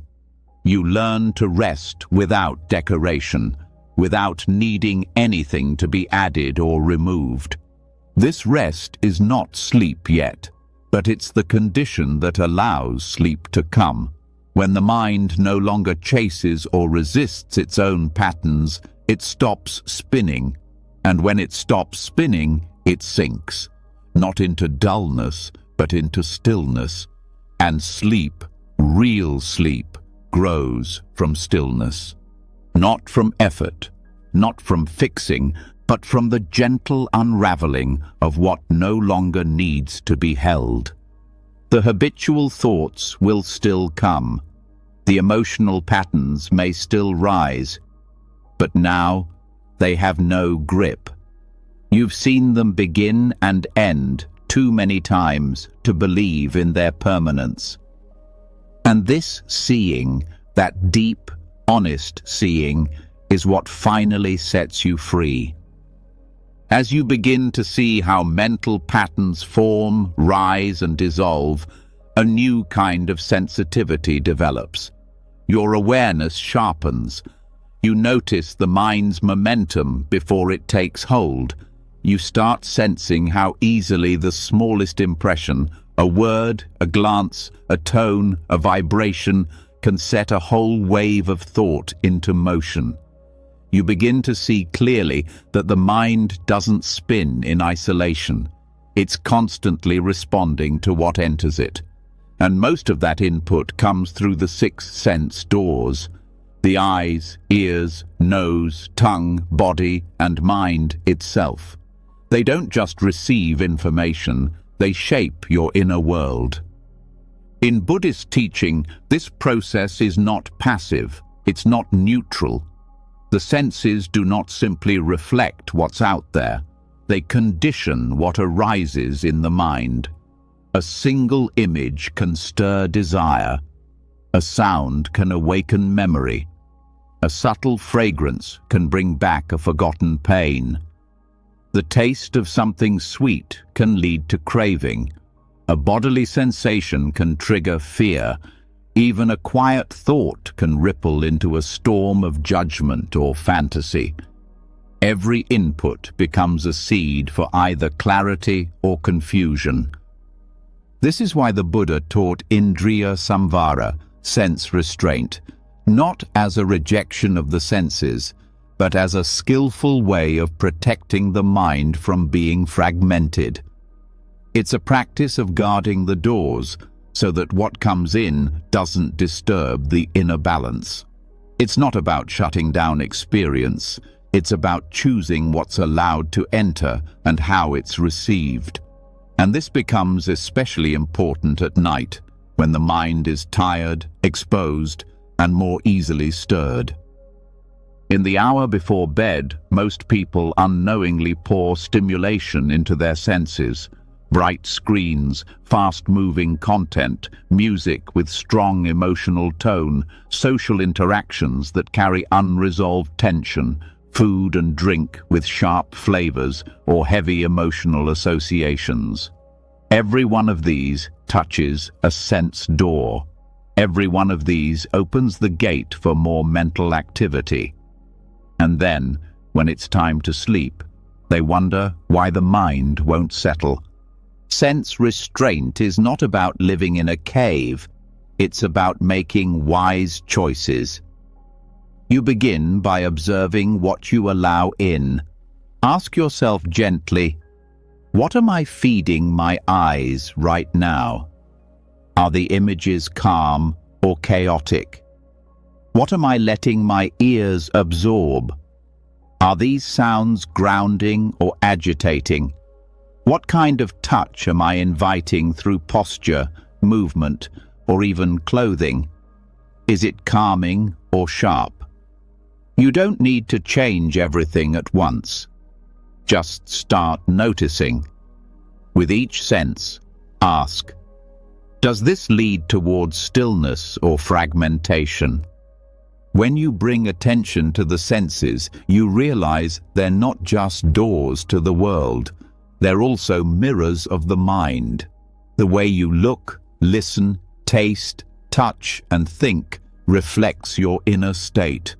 And when the senses are overstimulated, the mind scatters. It jumps from impression to impression, chasing, avoiding, clinging. There's no space, no simplicity, no silence. One of the most effective forms of sense restraint is environmental simplification. This means reducing unnecessary input, not as a rule, but as support. You dim the lights. You close apps that carry noise. You limit conversation that activates strong emotion. You avoid news that pulls the mind into worry or reactivity. You step away from fast-moving entertainment that triggers fantasy or comparison. Each small choice becomes a gesture of care toward your inner world. But restraint doesn't mean suppression. You're not forcing stillness. You're creating conditions for stillness to arise. You're treating your mind like something valuable, not to be thrown into every current of stimulation. You're preparing it for rest the same way you might prepare a sacred space, with simplicity, clarity, and calm. Restraint also applies to how you relate to what has already entered. Suppose a strong image is lingering from something you saw earlier, or a sound is replaying in your memory. You can't remove it, but you can change how you meet it. Instead of reacting or following, you simply notice. This impression is here. You don't build a story. You don't add judgment. You let it pass. That's restraint, not blocking, not indulging, just guarding awareness. The mind sense is perhaps the hardest door to guard. It doesn't rely on external input. It generates its own content, thoughts, memories, plans, fantasies. But even here, sense restraint applies. You can't stop the mind from producing thoughts, but you can stop feeding them. You can choose not to enter each doorway. When a thought arises, you meet it with clarity. You ask, is this useful now? Is this leading toward rest or toward more movement? and then you let go. Training this kind of attention takes consistency, not effortful strain, but regular noticing. You develop sensitivity the way one tunes an instrument, not by force, but by listening carefully. Over time, the mind becomes less reactive. The senses become less hungry. They stop chasing stimulation and start resting in awareness itself. The body plays an important role here. It's not just a sense object. It's a gateway to grounding. When overstimulation rises, the body can bring you back. You return to the feeling of the breath in the belly, the contact with the bed, the warmth of the air. These are not distractions. They're anchors. They help close the outer doors so the inner space can deepen. It's helpful to establish a nightly rhythm, a simple pattern of choices that protect your sense doors. Not as a ritual, but as a practice of respect. Maybe you dim the lights at the same time each night. Maybe you stop scrolling after a certain hour. Maybe you use gentle, neutral sounds instead of emotional music. Maybe you allow a few minutes of silence before lying down, just to let the senses rest without input. Each small act builds a habit of guarding. There is also a subtle form of restraint in how you use language. The words you speak or read before bed can set a direction for the mind. If they are reactive, sharp, or heavy with emotion, they stir thought. If they are spacious, honest, and gentle, they support calm. Even the inner dialogue, what you say to yourself, can be shaped with care. You choose words that soothe rather than stir. You don't lie to yourself, but you speak inwardly with clarity, not complaint. That's also sense restraint. As this practice deepens, you begin to feel the difference between quiet and stillness. Quiet is external. Stillness is internal. A room can be silent, but the senses still race. True stillness happens when the sense doors are gently guarded and the mind stops reaching outward. This is not cold or mechanical. It is warm. It is tender. It feels like coming home. And in this state, when the senses are no longer grabbing, when the doors are gently closed, not shut, not locked, but softened, something changes. Awareness turns inward, not as escape, but as return. The mind is no longer fragmented, it's gathered, collected, whole. Sleep comes from this wholeness, not as a command, but as a natural release. When the senses are no longer being pulled, the body naturally lets go. The breath slows, the thoughts thin. The inner space becomes wide enough for rest to settle in. This is the gift of restraint. It's not restriction, it's freedom. Freedom from the unnecessary. Freedom from the endless stream of input that keeps the mind busy even when the world is still. It's a practice of honoring the boundary between wakefulness and rest, of knowing when enough has been seen, heard, tasted, touched, and thought for one day. And when that boundary is respected, the mind doesn't resist sleep. It welcomes it, because it no longer fears stillness. It remembers that stillness is safe, that nothing more needs to be taken in, that rest is not a task, it's the return to what you are when nothing is pulling you away. When the senses are finally quiet, when external input is no longer pulling at your awareness, the mind begins to notice what has always been there: movement within stillness. Beneath even the most subtle breath or thought, There's a field of activity so fine, so rapid, so delicate, that it usually goes unnoticed. But in deep calm, especially just before sleep, attention can tune into the smallest layers of experience. Not emotions, not thoughts, not sensations as we usually know them. Something more fundamental, a flickering, vibrating texture at the very edge of perception. This is where the ancient Burmese Vipassana traditions point the mind to the observation of kalapas. Kalapas are said to be the most basic units of material existence, subatomic mind-matter particles. These are not scientific atoms, but experiential units described in the Abhidhamma commentaries. According to these traditions, the body and even mental energy are composed of these particles, which constantly arise and vanish at incredible speed. They are impermanent, insubstantial, and ultimately empty of ownership. And yet, they are what we habitually identify as our body, our sensations, our reality. The practice of observing kalapas is not theoretical. It's a direct, sensory experience that arises when mindfulness becomes extremely sharp and equanimity deep. You're not thinking about molecules.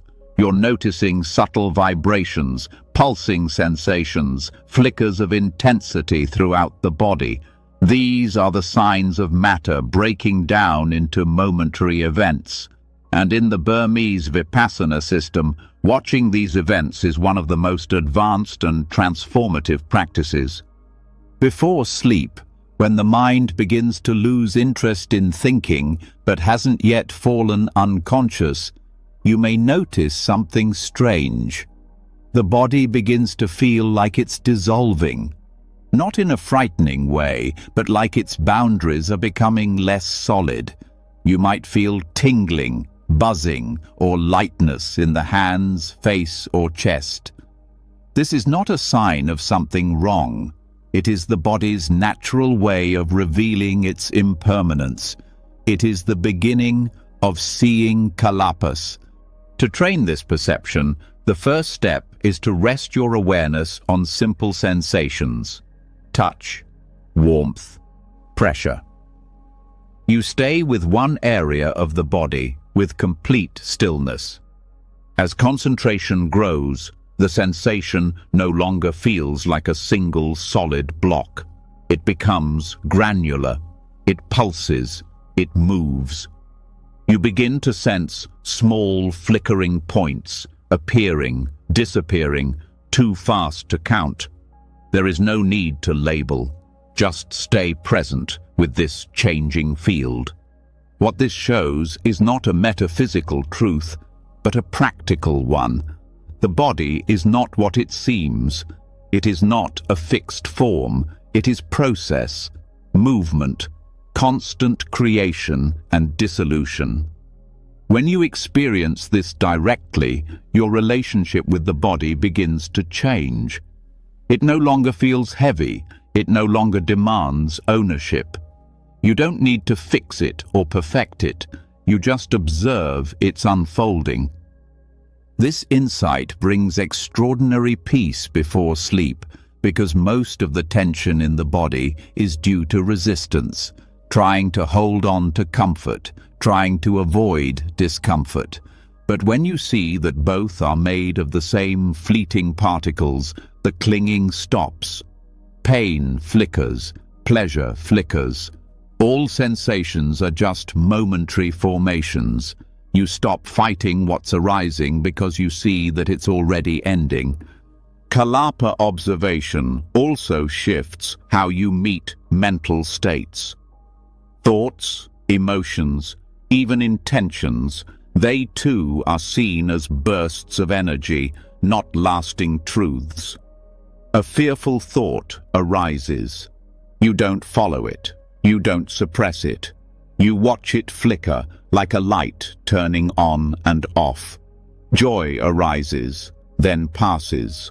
Worry rises, then fades. Every mind state is built on formations that disintegrate as soon as they appear. This isn't detachment in a cold sense, it's freedom through clarity. When you no longer believe thoughts are solid, you stop reacting to them as if they control you. You become the space in which these flickers happen, and that space is undisturbed, regardless of what appears within it. In deep stages of this practice, the whole body may begin to feel like it's made of tiny points of vibration, rising, falling, vanishing in rapid succession. There is no central self directing it, just activity, just process. Some traditions describe this stage as the arising of Bhangajnana, the knowledge of dissolution. This is not sleep yet, but it's very close, because when the sense of solid form disappears, the mind naturally relaxes. Nothing is being held anymore. The illusion of needing to control or manage the body fades away. Even if you never reach the most refined perception, the principle still applies. You can still observe change. You can still notice that every sensation you thought was permanent is actually shifting. You can still feel the body become lighter just by watching it with steady attention. And that is enough. You don't need to experience advanced stages. The basic insight is already transformative. This body, this mind, this moment, none of it stays. This awareness also helps dissolve fear. Fear before sleep often arises from not knowing what's coming, what dreams, what feelings, what interruptions. But when you see that everything is already changing, even as you lie still, you realize there's no fixed state to protect. There's nothing solid to defend. You're already flowing, and rest becomes easier when you stop trying to freeze what cannot stay. To support this perception, reduce external input even more in the final minutes before sleep. Let the room grow dark and silent. Let the breath slow without effort. Keep your posture soft but stable, and place your attention gently on one area, perhaps the hands or the area beneath the nose. Let the awareness sharpen but not tighten. Stay still, then watch. You may not feel anything unusual at first. That's fine. Stay longer. Let the mind grow subtle. Eventually, the field of sensation begins to move, not dramatically, but like small ripples. Your job is not to understand or control. Just stay, just feel, just watch the changing. If distractions arise, acknowledge them, return. This is how you train the perception, not with force, but with patience. You are teaching the mind to see what's already happening, and in doing so, you are loosening the deepest habits of grasping. The Burmese masters often say that once you see the impermanence of even the smallest formation, wisdom begins to grow, not through theory, but through experience. You know for yourself that nothing lasts, and that knowing creates ease. Ease leads to release. Release leads to stillness. Stillness leads to rest. This is how Kalapa observation supports sleep, not by trying to induce it, but by removing what disturbs it. By showing that there is no need to hold or resist what is always dissolving anyway. You rest not because you forced peace, but because you stopped disturbing it. And in that silence, in that gentle field of flickering dissolution, the mind no longer seeks. It simply watches, until watching itself fades. And sleep enters like the soft pause between moments. After observing the subtle disintegration of form, After seeing the body and mind flicker and dissolve into transient pulses, something begins to loosen deep within the mind. The structures you once believed were solid, like the edges of your body, the flow of thought, the shape of sensations, start to show their true, unstable nature. But there is one more structure that holds its grip the longest, one more layer that shapes how you move through your internal world. It does not make noise, but it sets a pace for everything you think, feel, and fear. It is the perception of time. For most people, sleeplessness is not only a problem of restlessness, it is a problem of time. The ticking of a clock, the fear of too few hours left, the thought of what tomorrow demands. Time becomes a prison. You lie down hoping to relax, and then the mind says, "It's already late.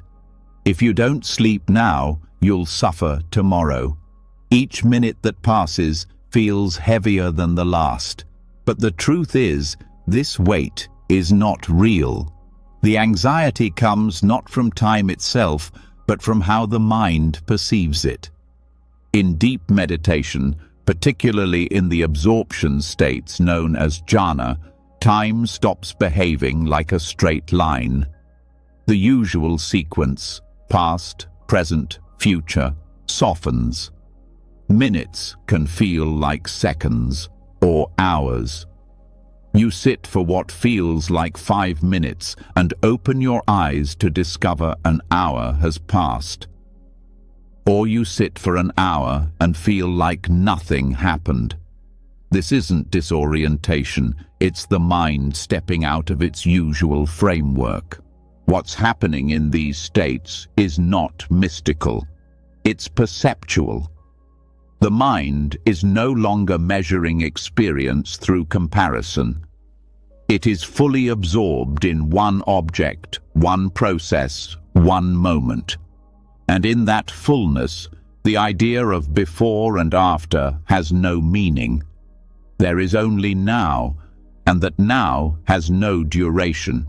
It has depth, but not length. This shift is not limited to formal meditation. It can happen in the moments before sleep if you learn how to release the pressure created by the clock. Because what actually keeps you awake is not just mental noise. It's the belief that you are running out of time, that sleep must happen soon, that the window is closing, and that belief creates tension, which delays the very rest you're trying to reach. The practice begins with understanding that the mind's relationship to time is flexible. It is not a fixed container. It's a construct based on memory, expectation, and measurement. You can start by watching how the thought of time creates reaction. Notice how often you look at the clock, either mentally or literally. Each glance brings a spike of anxiety, of regret, of urgency. You tell yourself, "It's too late now," or "Only 5 hours left." These thoughts seem useful, but they add pressure. They create a conflict between what is and what should be. To let go of this, bring awareness away from time and back to experience itself. Instead of counting hours, feel the weight of the body. Instead of checking the clock, rest attention on the breath. Let go of measuring. Just be with the texture of the moment. When the mind says, "It's getting late," respond not with thought, but with attention. Feel what that thought does to the body. Notice the tightness it creates, then soften. This softening is the beginning of timelessness. You're not trying to stop time, you're allowing the mind to stop dividing the moment. In jhana, this deepens until even the breath is no longer noticed as a sequence of in and out. There is just stillness, a luminous, undivided awareness. While such absorption states require strong training, the principle can be applied right now. Simplify attention so fully that time no longer matters. Every moment spent watching the breath without judging it is a step away from time-based anxiety. Every second you stop comparing the now to what should happen next, you are entering a different rhythm, a rhythm that doesn't belong to the clock. This is not denial.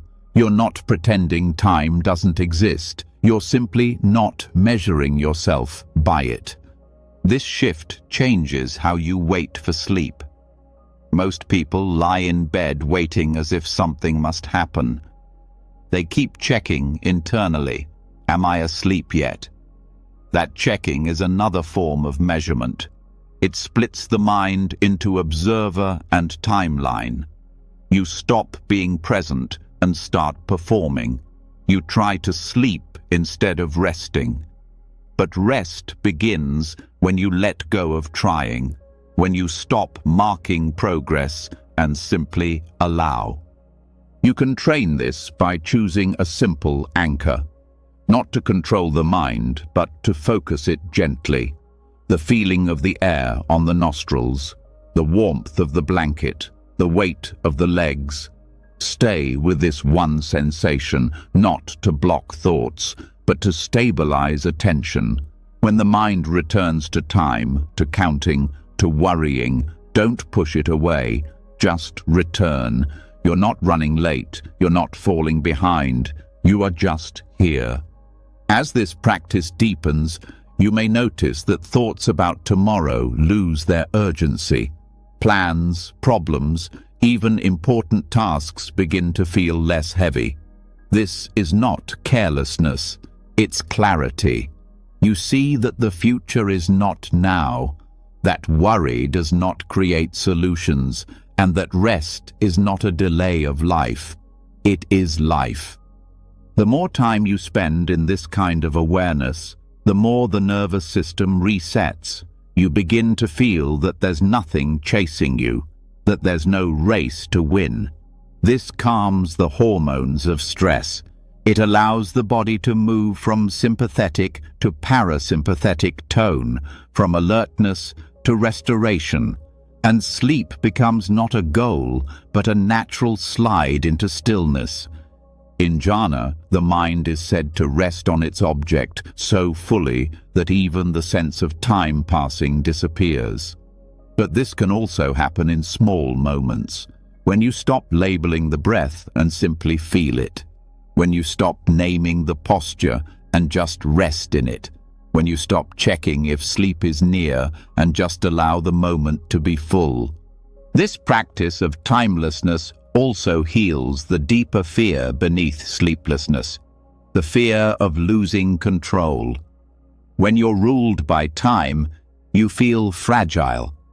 Every second wasted feels like a threat.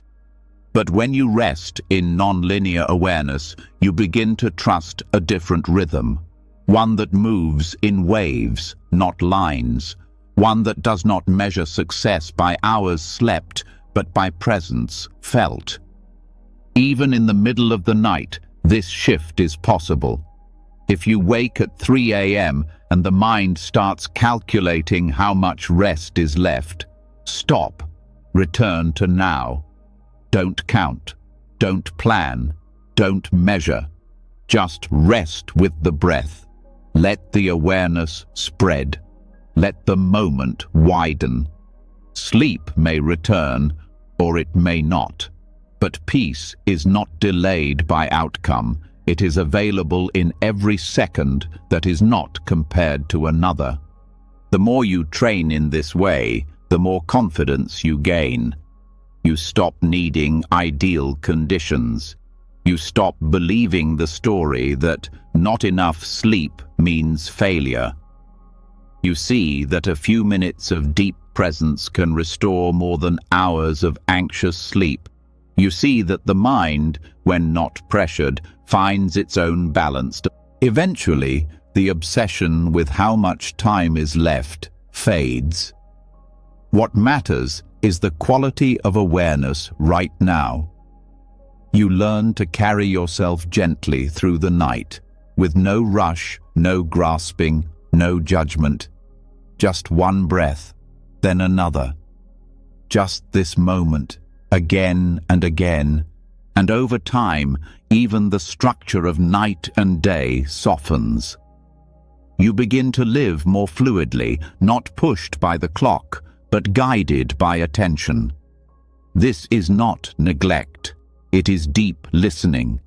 You know when to move because the body tells you.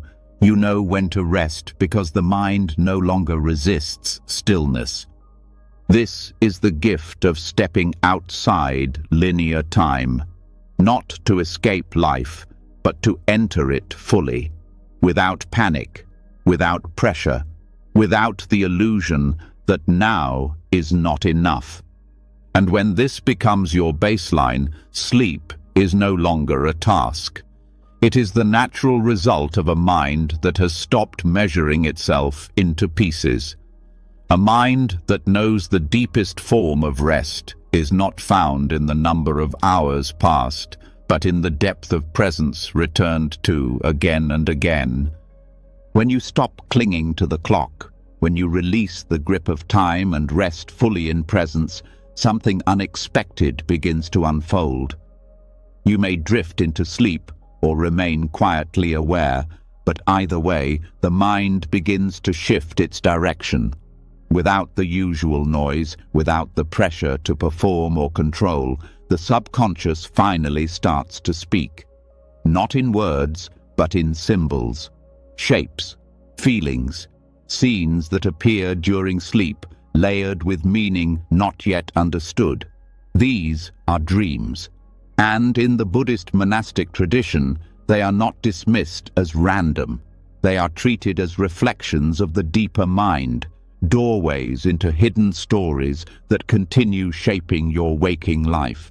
Monastic cultures have always paid close attention to dreams, not because they predict the future, but because they reveal the present. They offer a language beyond logic, a symbolic code that tells you what your mind has not yet spoken. Many monks kept dream journals not to analyze them with theory, but to trace the inner currents of karma, craving, fear, and insight. Dreams were seen as reflections of one's mental cultivation, revealing progress or obstruction in a practitioner's path. Before sleep, especially when the mind has been calmed through mindfulness or deep concentration, the dreams that arise tend to be clearer, not necessarily pleasant, but more transparent. The patterns are easier to trace, and when awareness has softened its grip on control, the subconscious is more willing to show what it has been holding on to. This is why your dreams, especially the recurring ones or the ones that linger after waking, can hold keys to deep transformation. In Buddhist contexts, certain dream symbols are universally recognized. Seeing light, a tree, or a clear path often suggests growing clarity or deepening insight. Falling, drowning, or being chased points to unintegrated fear or resistance. Monks are trained not to take these images at surface value, but to use them as entry points for contemplation. They ask not what the dream means in a rigid sense, but what it reveals about the state of mind from which it arose. This reflection is not about fantasy. It is about karmic residue. A dream about fire may suggest anger. A dream of running may reflect aversion. A dream of climbing may show striving. These are not judgments, they are mirrors. And the skill is not in decoding, but in meeting what's shown with compassion and clarity. You can apply this same process in your own nightly practice. Before sleep, create space for the mind to open, not by forcing dreams, but by softening mental control. You might say silently, "Whatever needs to arise, let it be seen." This small invitation makes a difference. It signals to the deeper mind that you are willing to meet what has been hidden. When a vivid or emotional dream does arise, resist the urge to dismiss it. Instead, sit quietly upon waking and hold the images in awareness. What emotions were present? What patterns repeated? Who appeared? What action took place? Don't search for linear meaning. Stay with the tone. Often, the body remembers even when the narrative fades. Use that feeling as your starting point. Traditional monastic dream work involves 3 steps: remembering, reflecting, and responding. You begin by gently recalling the dream, not in every detail, but with sincerity. You then reflect, not to find meaning in words, but to sense what the mind is showing you. And finally, you respond, not by fixing anything, but by meeting the dream's energy with awareness. If a dream shows fear, you meet it with compassion. If it shows confusion, you meet it with clarity. If it shows attachment, you meet it with spaciousness. This is not dream control. It is dream integration. You are allowing the unconscious to become conscious, one image at a time. In Burmese and Thai forest traditions, senior monks have sometimes interpreted dream images for younger practitioners, not as fortune-telling, but as guidance on the inner path. A dream of broken structures might reflect mental deconstruction. A dream of fruit may point to the ripening of past practice. A dream of darkness followed by dawn may symbolize a breakthrough in awareness. Again, the meaning is never fixed. The importance lies in how the dream is received. One of the most powerful uses of this process is to rewrite subconscious scripts. So much of what keeps the mind restless at night comes not from what happened during the day, but from long-held inner stories that remain unexamined. Stories of failure, of being unsafe, of not being enough. These narratives do not always speak in language. They show up in symbolic form, repeated scenarios, helplessness, endless effort, fear of falling or being exposed. When such a dream appears, it is not a problem. It is a gift. The script is surfacing, not to haunt you, but to be rewritten. You begin the process by staying present with it, noticing its pattern. Then, through reflection or even conscious visualization, you offer the dream a new ending. You don't force the story to be different. You simply introduce a new possibility. Safety instead of fear, calm instead of panic, acceptance instead of shame. Over time, these new endings begin to shape the subconscious itself. You are not brainwashing yourself. You are releasing old karmic impressions by giving the mind a chance to rest in clarity, even within the realm of dreams. This affects not only sleep, but daily life. You start to notice your reactions are softer. Your thoughts are less automatic. You have interrupted the cycle of reactivity by changing the terrain it moves through. This practice also teaches humility. The subconscious does not operate on your schedule. It brings forth what you're ready to see, not what you want to see. A painful dream is not failure. It is exposure, and exposure leads to release. When you begin to view dreams as part of your practice, not outside it, you stop fearing what arises. You learn to welcome each symbol as a message from the inner landscape. There are also specific monastic methods for working with dreams. One involves mental noting during dreamlike states. If you find yourself aware while dreaming, practice simple mindfulness. Seeing, hearing, thinking. This brings awareness into the dream itself. Even if lucidity is not present, the habit of noting shapes the way the mind moves through subconscious material. Another method is to establish an intention before sleep, what's called adhitthana, or firm resolution. You might say silently, "May the mind show me what needs to be seen with clarity and kindness." This is not a command. It is a soft anchor. You may also keep a notebook beside the bed, not to analyze, but to support memory. Writing down a few key images immediately after waking helps keep the connection between surface and depth. It trains the mind to value what it sees beneath the surface. Over time, you'll begin to recognize recurring themes. These are your personal dream symbols, shaped by your life, your practice, your karma. When treated skillfully, dreams become a nightly meditation. Not one you control, but one you attend to. Each night becomes a dialogue between surface awareness and the deeper layers of the mind. And this dialogue continues shaping who you are becoming, not by force, but through attention. The Buddha's own life includes powerful symbolic dreams. Before his awakening, he saw himself sitting on a vast mountain, undisturbed. After his enlightenment, he had dreams that reminded him of his past lives, his path, and the illusions still present in the world. These dreams were not distractions, they were teachings. Your dreams, too, can teach, not as prophecy, but as reflections. You don't need a monk to interpret them.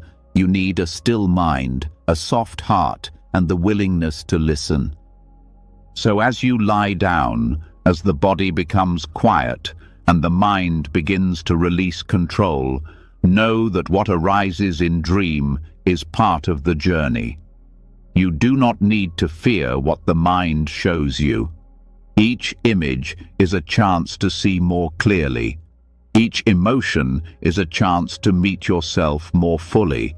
And with each night, you become more fluent in the language of the inner world.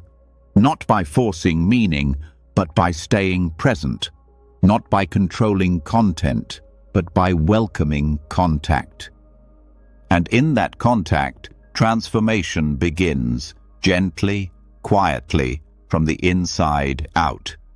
The moment you begin to meet your dreams with mindful presence, something profound begins to shift. You are no longer just drifting through unconscious material. You are participating in the reshaping of your inner world. Patterns rise not as threats, but as invitations. Emotions no longer push you around. They offer depth. And as this sensitivity grows, you come closer to what the Buddha described in one of his earliest and most practical teachings, the recognition and abandonment of the mental taints that lie buried beneath the surface. These are not small distractions. They are the deeper stains of perception, the filters that keep you cycling through unease even when everything outside is quiet. And the time before sleep is one of the most powerful opportunities to see and release them.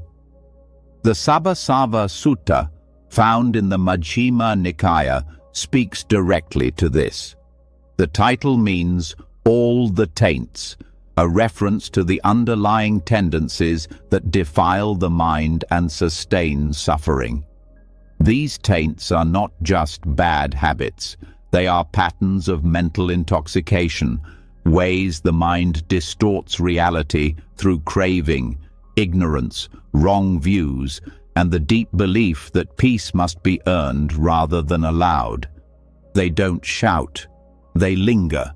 And when you lie in bed at night and the mind begins to churn, it's often these subtle undercurrents doing the work. Not your conscious choices, but inherited, conditioned tendencies running on their own.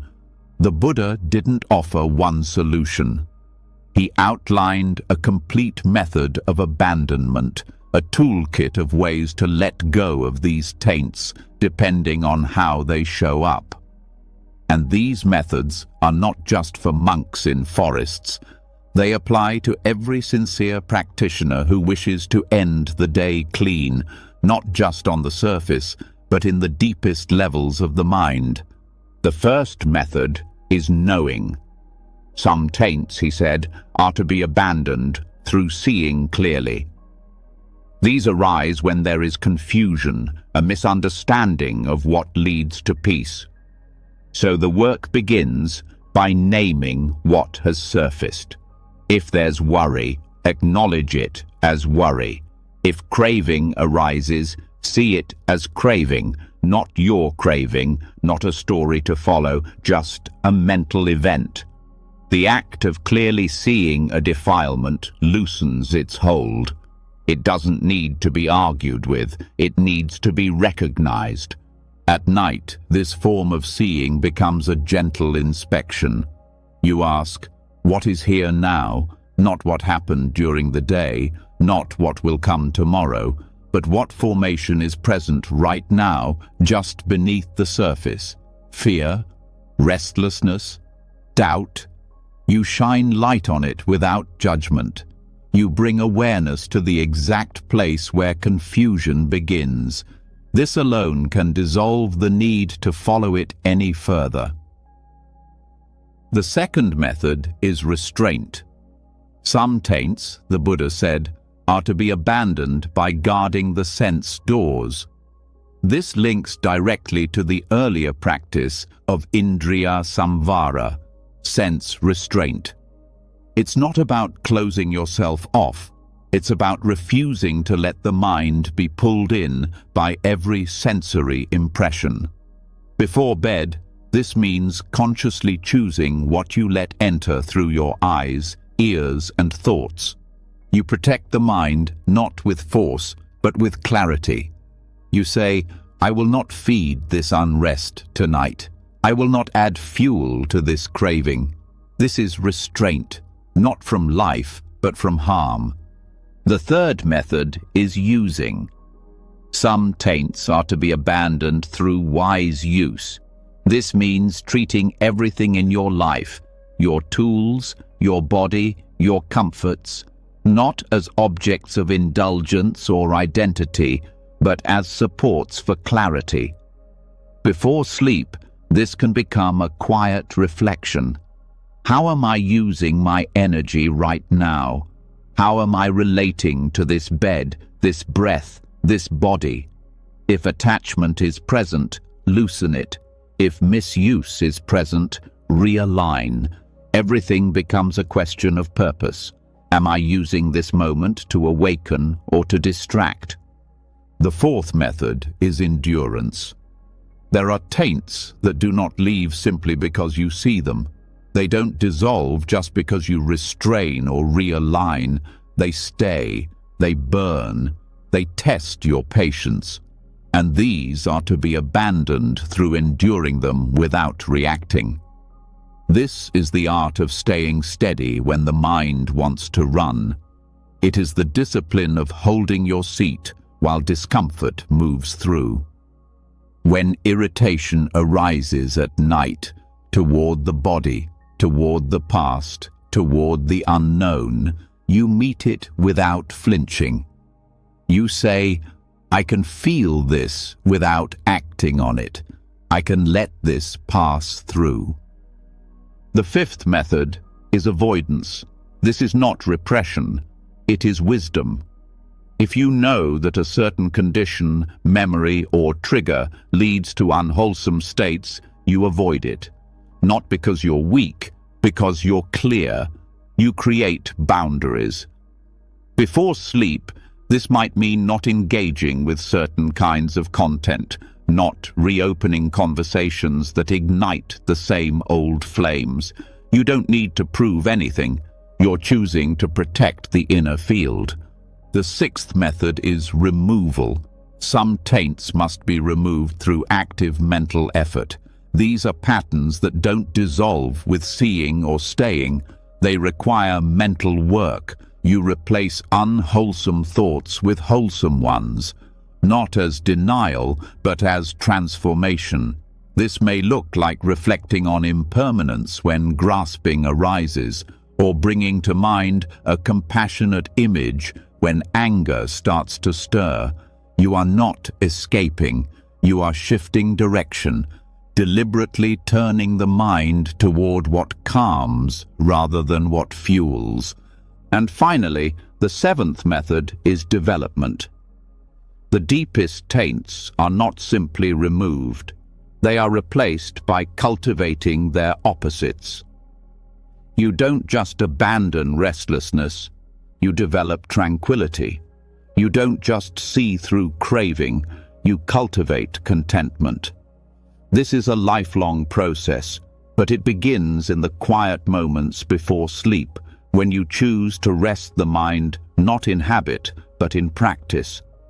You might gently recall the qualities of the heart you are growing: patience, compassion, equanimity. You might breathe with the awareness that every breath is part of that cultivation. These 7 methods from the Sabbasava Sutta are not linear steps.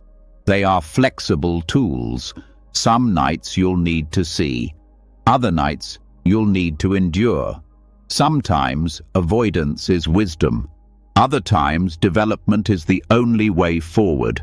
But the key is to make this work part of your evening path, not as heavy effort, but as cleansing. You are not fixing yourself before sleep. You are flushing out what no longer serves. When practiced steadily, these methods begin to change the way you relate to your mind. You stop fearing its contents. You stop getting caught in the old cycles.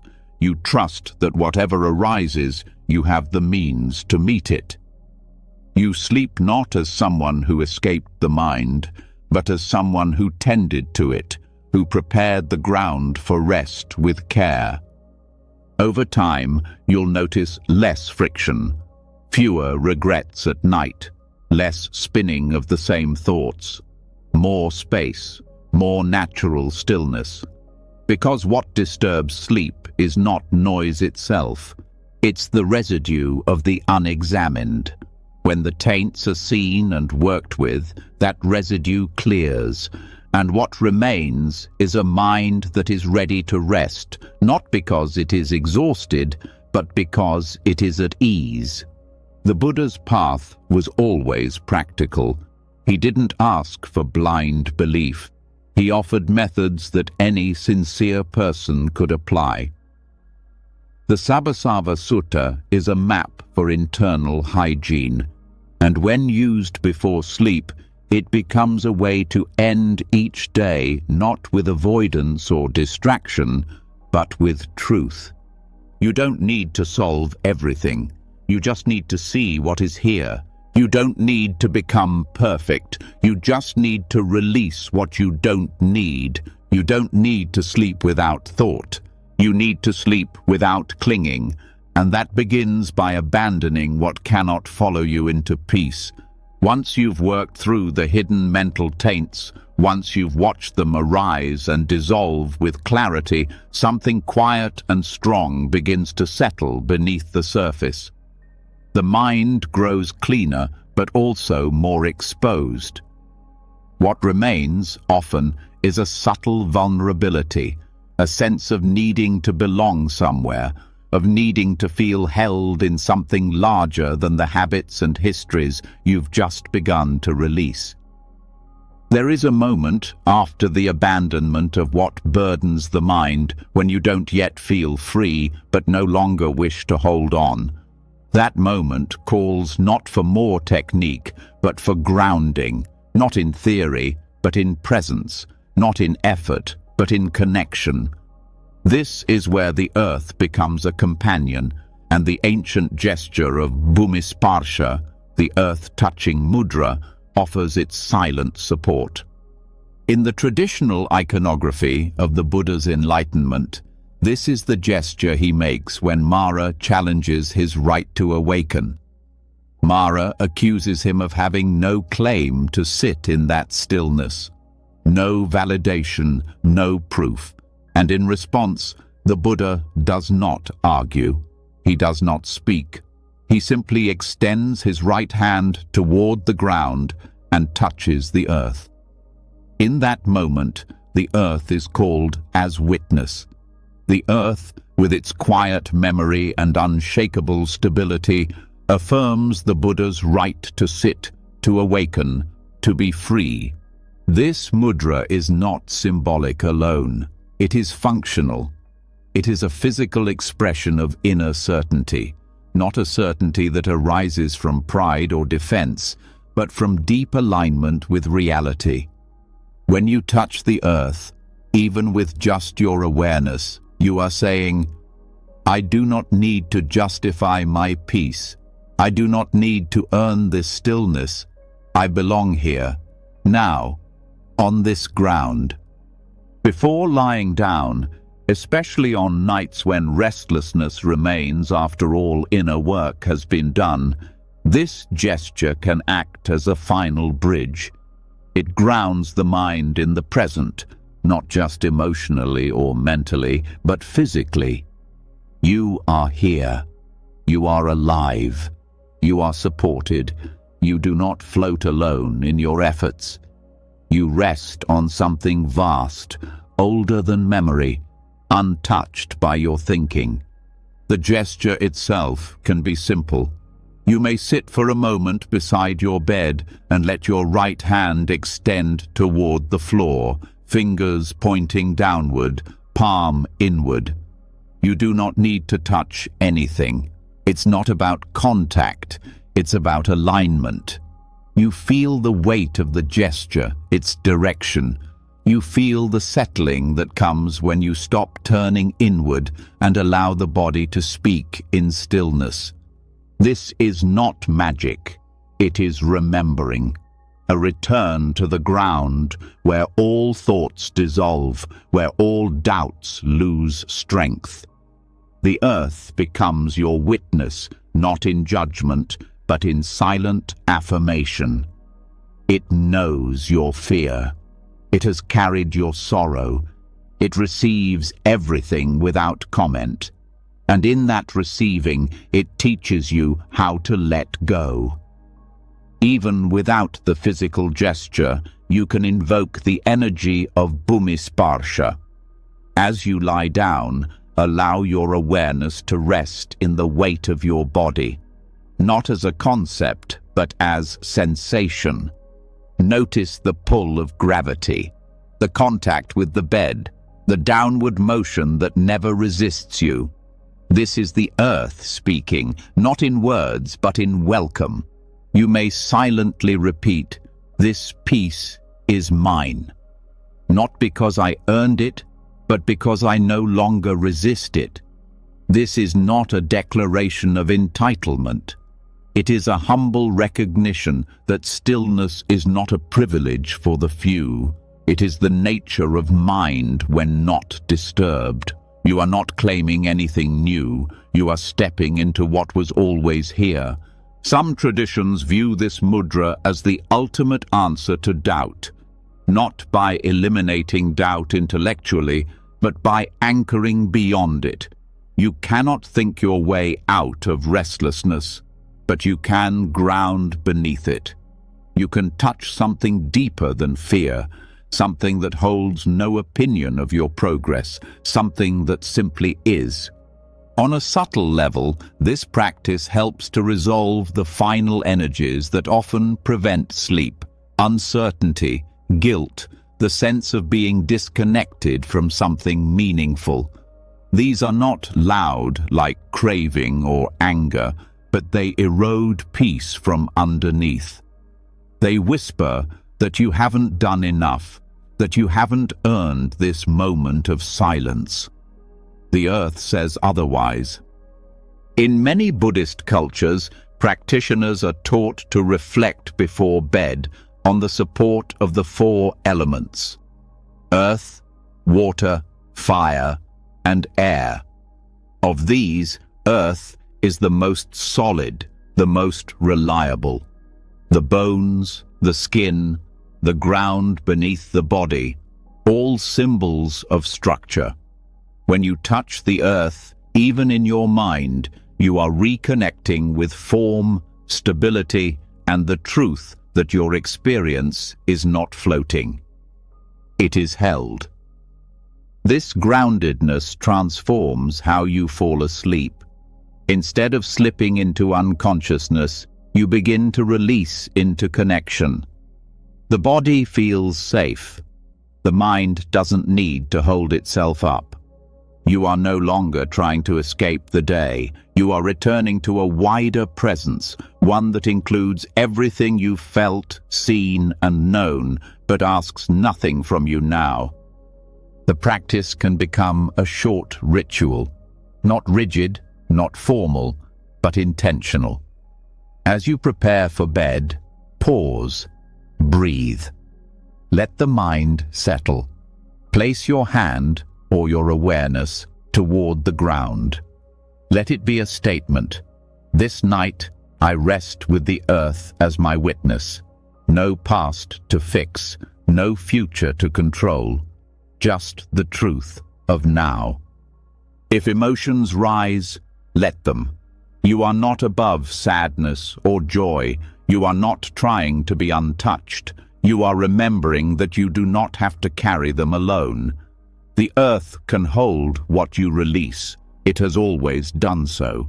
In difficult times, this gesture becomes even more important. When fear is sharp, when doubt is strong, when the mind cannot settle even after all practices have been applied, Bhumisparsha is the final posture. It doesn't solve the problem. It dissolves the isolation. You are not alone in your struggle. You are part of something wide, ancient, and patient. There is no special knowledge required to do this.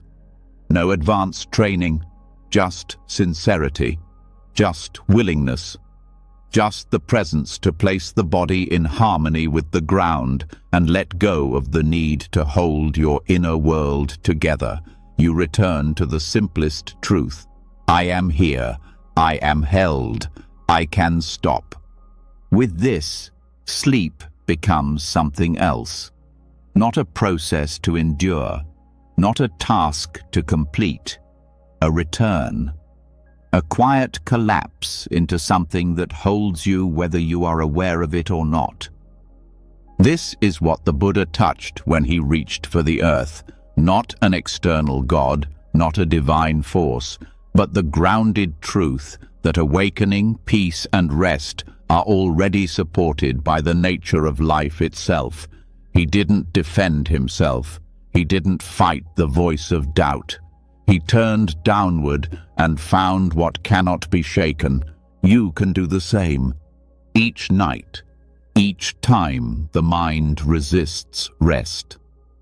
Each time the story says you are not ready, you can stop listening. You can touch the earth and let it remind you, stillness is not outside of you. It is beneath you. It is in you, and it has been waiting. After surrendering to the weight of the earth, after letting the body remember its place within something vast and unmoving, there comes a shift, not just downward, but inward. The surface finally settles, the senses rest, the need to perform dissolves. What remains is a rare kind of stillness. It is not quiet because nothing is happening. It is quiet because awareness no longer clings. From this point forward, what opens is not just deep rest, but the potential for a subtle yet powerful transformation of consciousness. This is the doorway to what early Buddhist texts refer to as Lokutara Chitta, the supramundane mind, the consciousness that is no longer caught in the cycles of the world. This mind is not mystical in the sense of being beyond reach. It is supramundane because it is not fabricated by desire, fear, memory, or preference. It is the aspect of awareness that is completely uninvolved in constructing personal stories. It doesn't think in language, it doesn't seek validation, it doesn't crave continuity, it just knows. And this knowing is direct, silent, complete.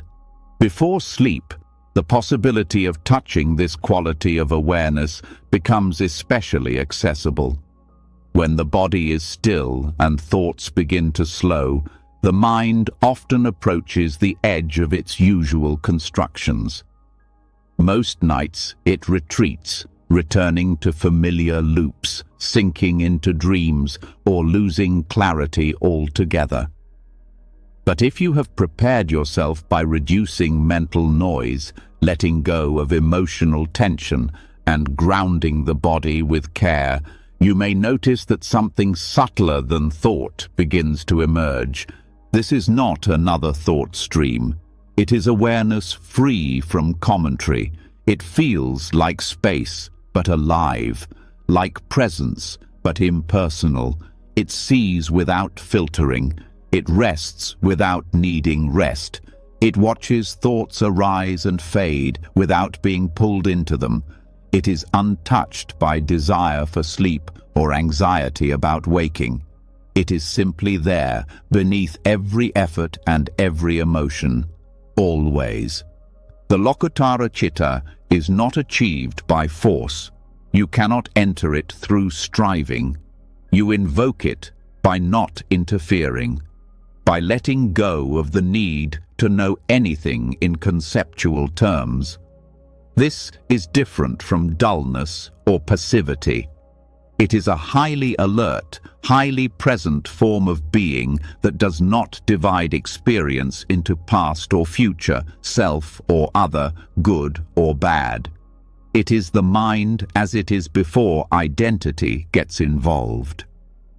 In Theravada teachings, this consciousness is connected to the moments of path and fruition, when the practitioner sees, even if just for a moment, the end of clinging. It's the knowing that arises when the mind fully lets go of its ordinary constructions.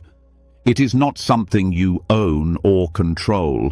It arises when the causes are right, and the hour before sleep, when all external roles drop away, can create the conditions for it to appear. To approach this space, you begin by softening any intention that remains, not in the sense of laziness, but in the release of mental effort. You stop aiming. You stop arranging. You allow everything to be exactly as it is, without needing it to be otherwise. If thoughts arise, let them move without chasing. If sensations come, let them pass without clinging. You're not pushing anything away. You're just not constructing anything extra. This practice may begin with a strong sense of presence, focused perhaps on the breath or the body. But as it deepens, even those anchors begin to dissolve. The breath fades. The body feels spacious. You are not drifting into sleep, but opening into a field where sleep may happen or may not. Either way, you are at peace. One way to stabilize this awareness is to gently reflect on the three characteristics: impermanence, unsatisfactoriness, and non-self, not as intellectual concepts, but as direct perceptions. Everything arising now, this thought, this feeling, this image, is unstable. It does not belong to anyone. It offers no lasting satisfaction. Let that truth sink in, not as a conclusion, but as a lived recognition. Then rest. In that resting, something opens, not dramatically, not like a door swinging wide, more like a veil lifting. You sense that your usual reference points are gone. You are not the thinker. You are not the doer. You are not the one waiting to fall asleep. Awareness remains, but it is not about you. It is simply knowing. This knowing is the essence of Lokuttara. It is not altered by success or failure. It is not threatened by discomfort. It does not speak, but it understands. It does not remember, but it includes everything. It is not distant, but it cannot be held. If it arises, let it be. If it does not, don't chase. The very act of trying to grasp it turns awareness back into becoming. The mind re-enters its old patterns. You lose the simplicity. So instead of aiming for a state, aim for surrender. Surrender to the moment without reference. Let go into that which needs no fixing. This consciousness also transforms how you relate to thoughts. In normal mind states, thoughts seem loud, important, yours. But in the presence of Lokuttara awareness, they become like passing clouds. You don't engage with their content, you see their movement, you recognize them as not self, as formations, as nothing more than temporary flashes. There is no struggle, only seeing. This awareness also dissolves fear, not because fear disappears, but because it is seen without resistance. Even fear is just a wave in the field of knowing. You don't need to make it go away. You just don't follow it, and because you don't follow it, it loses power. When resting in this consciousness, even the desire for sleep may vanish. You're not concerned with sleeping anymore. You are abiding in a kind of inner clarity that transcends the usual needs of the body-mind. You may sleep deeply afterward or remain quietly awake. Either way, the heart remains still, the mind remains free. This is not detachment in the cold sense. It is intimacy with the present that is so complete, it no longer requires a separate self to observe it. You are not apart from experience. You are not merging with it either. You are the knowing that holds it all. Some traditions say that Lokuttara Citta can only arise in deep meditative absorption. Others suggest that brief glimpses are possible in ordinary life, especially when the mind is unusually calm and surrendered. Regardless of your view, the experience of this quality of mind, however subtle, leaves a lasting impression. You begin to see that thought is not necessary for being, that the mind can know without dividing, that rest is not about sleep, but about not resisting what is. In the final minutes before you drift away or drop into sleep, allow yourself to stay gently with this awareness, not holding, not controlling, just present. If sleep comes, let it be soft. If wakefulness remains, let it be bright. You are not measuring time. You are not watching progress. You are simply being. And in that being, the deepest form of rest appears. Not the kind that comes from the body lying down, the kind that comes from the mind letting go of everything, even of the need to let go. After resting in the space of non-conceptual awareness, after touching the dimension of mind that no longer needs to hold or interpret, a different quality starts to take shape, one that does not come from effort, but from maturity. Not a new method, not a deeper stillness, but a subtle refinement. It is no longer about stopping thoughts or even watching thoughts. It becomes about understanding experience in a way that prevents confusion before it begins. This is where sati sampajanya, mindfulness with clear comprehension, begins to unfold.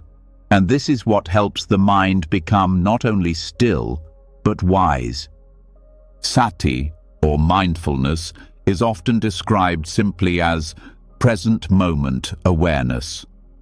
Being here, noticing what is happening, feeling the breath, the body, the thoughts. But in this early, basic form, mindfulness can still exist alongside confusion. It may help you stay grounded, but it doesn't necessarily stop the cycle of reactivity. You can be present and still caught in your patterns. You can observe a thought and still follow it. You can know what is happening but not understand how or why it affects you. Sampajanya adds something essential. It brings clarity to the function and context of what is happening.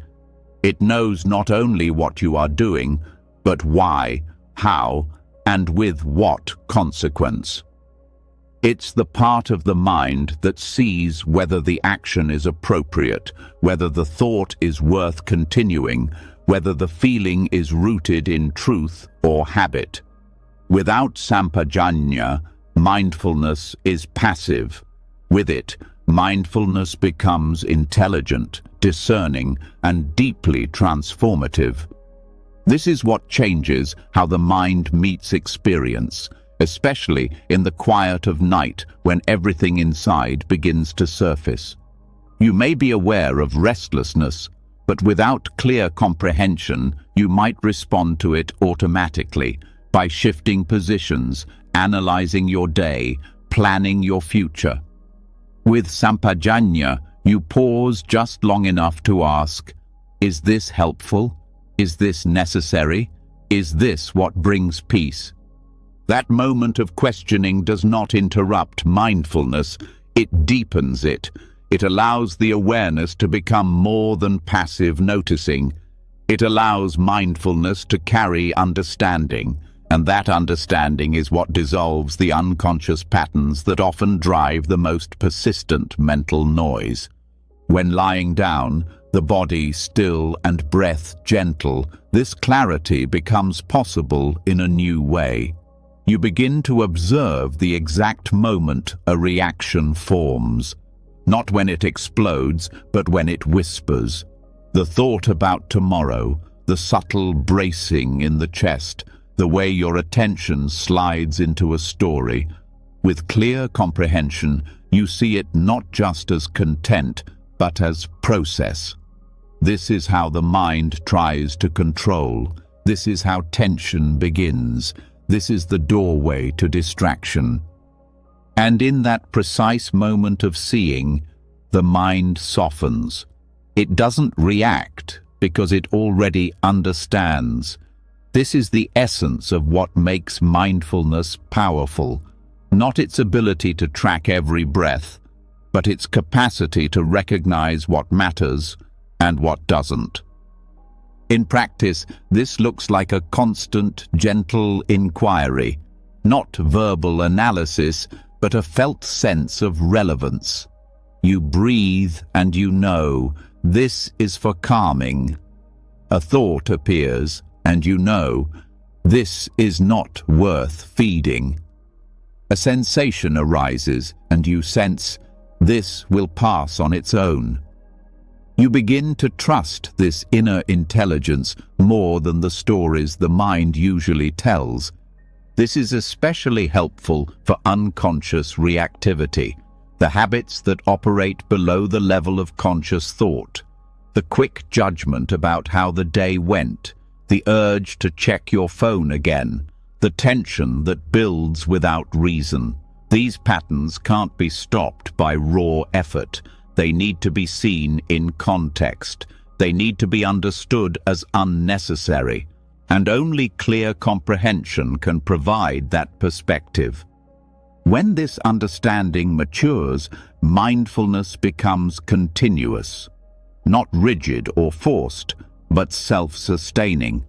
It no longer needs to be maintained with effort because it starts working from insight.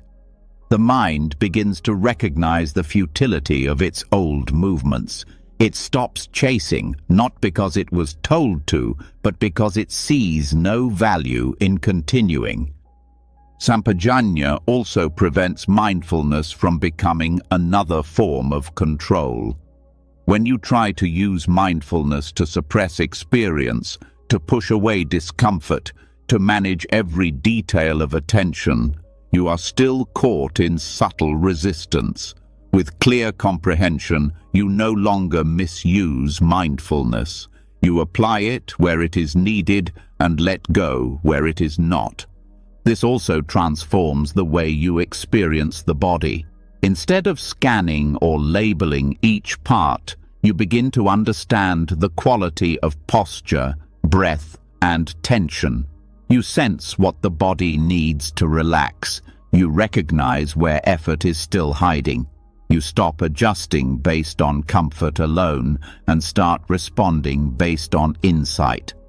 With thoughts, the same principle applies.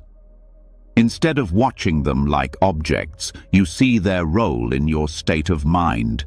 You understand their weight, their speed, their direction. Some thoughts are neutral. Others are laced with expectation, identity, or fear. Clear comprehension allows you to let go not by rejecting thought, but by recognizing when it leads nowhere. That clarity creates peace, not by stopping thought, but by no longer investing in it. This evolved form of mindfulness is also deeply ethical. It's not about morality in the traditional sense. It's about alignment. Sampajanya helps you see when your actions, even internal ones, create dissonance. It reveals when a choice adds tension or when it opens space. It teaches you to move from harmony rather than habit. As the night deepens, this understanding becomes even more important. The mind is less distracted. The patterns are more visible. With clear comprehension, you begin to navigate the space between waking and sleep with more awareness. You see the moments when you're slipping into fantasy. You notice the turn toward worry, and you return, not with force, but with precision. You learn to pause not to stop movement, but to see its nature. You stay still not because movement is bad, but because stillness reveals what's behind it. You let the mind rest not by telling it to be quiet, but by showing it the peace that comes from not continuing. This quiet is not just silence, it is understanding. It is the mind becoming familiar with itself in a way that no longer requires constant commentary.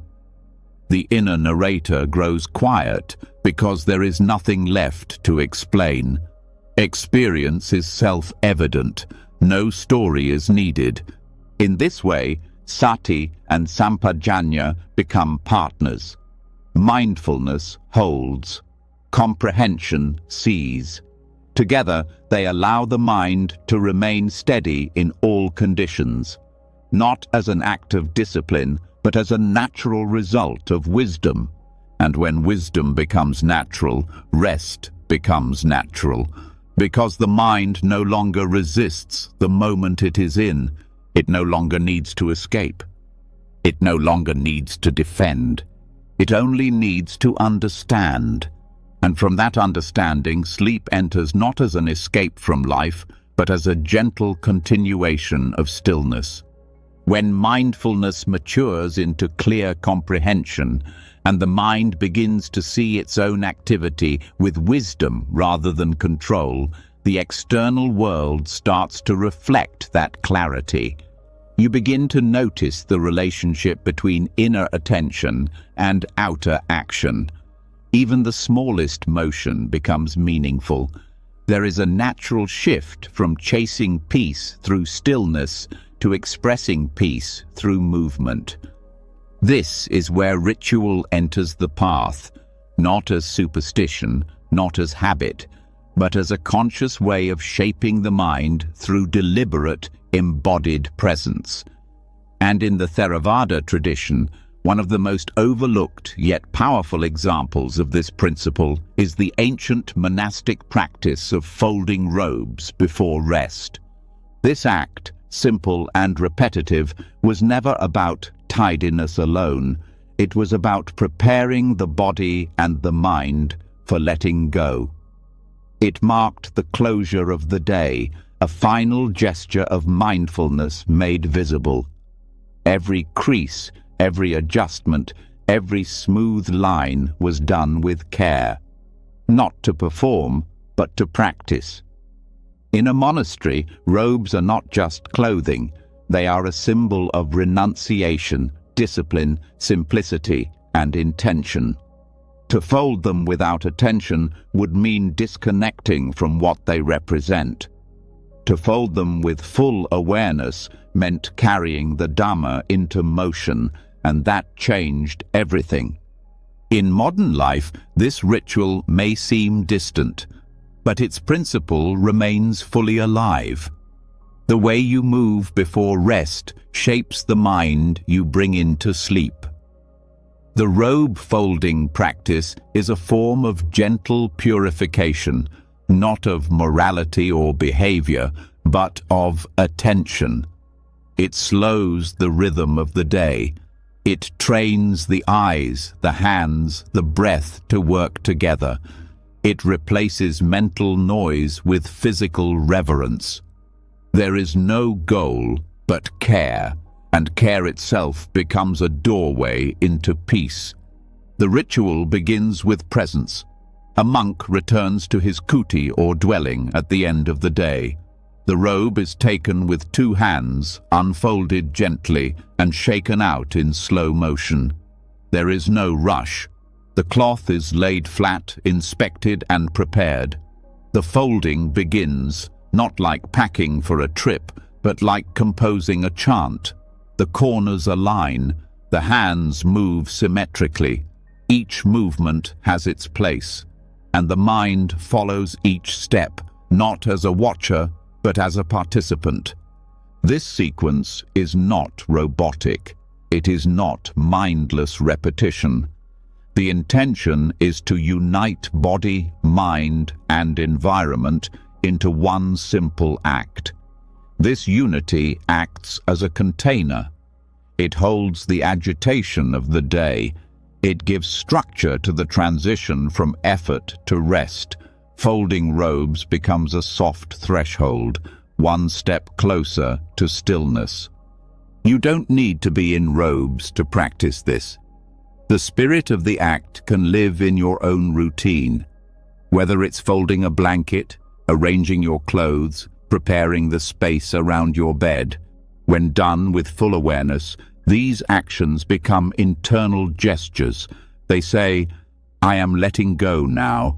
I am caring for what I have. I am not rushing away from this moment." This quiet order has a calming effect on the nervous system. The body recognizes the pattern.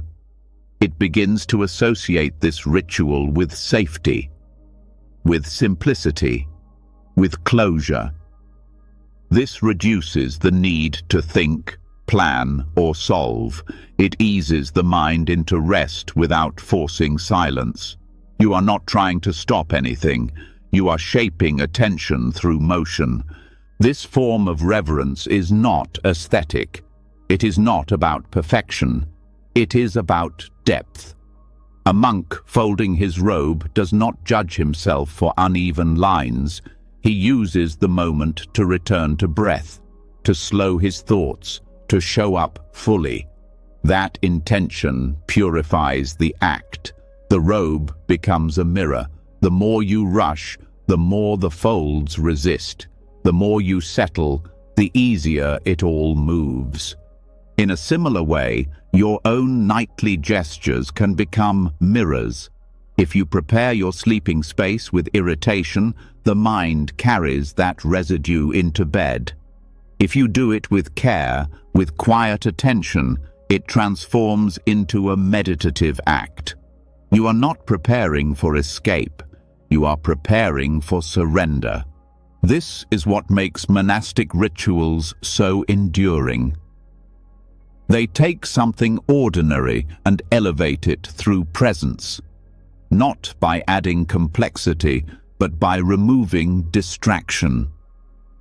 A ritual is not about the act itself, it's about how the act is done, and that how is what trains the heart.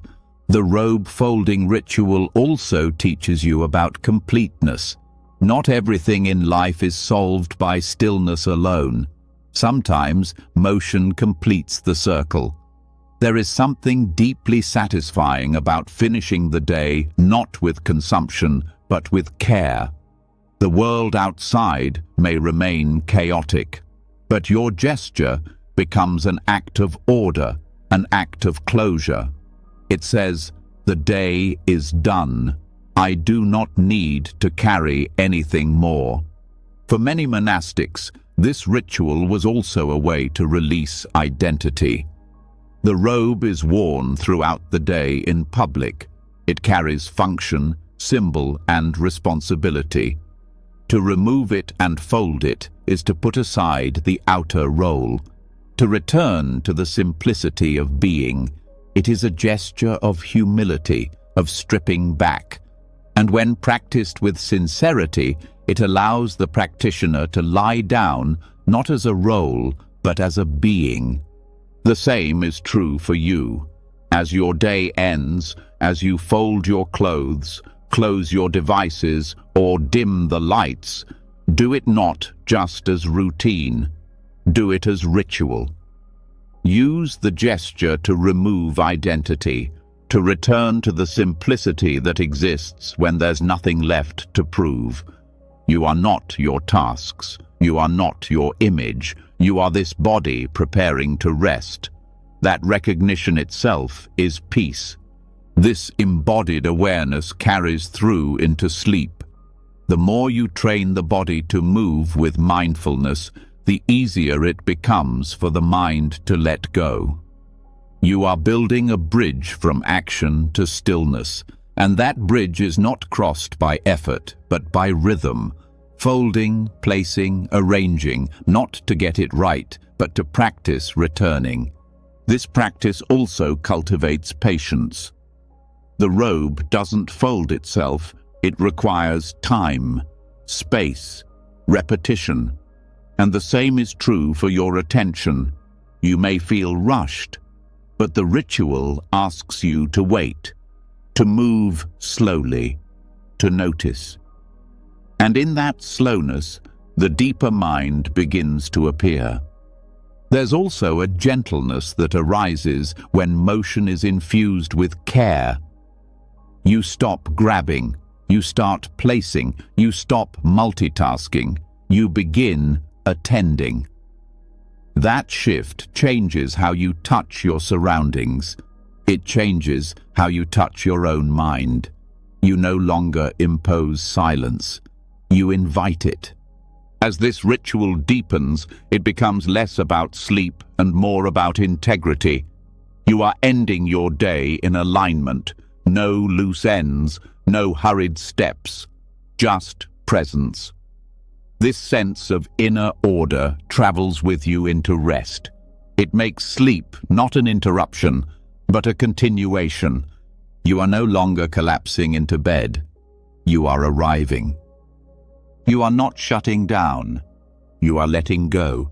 You are not chasing peace. You are making space for it. This is what monks do when they fold their robes. They return. They simplify. They remember that discipline is not about control, it's about care. And care, when practiced in motion, becomes wisdom in stillness. So tonight, before sleep, try this. Choose one small gesture, one thing you do each night, and do it as a monk would, with your full attention, with your breath, without rush. Let your body teach your mind. Let motion become a message. Tell yourself without words, "I am ready to stop." And let that message carry you, not toward sleep alone, but toward the kind of rest that begins before your eyes ever close.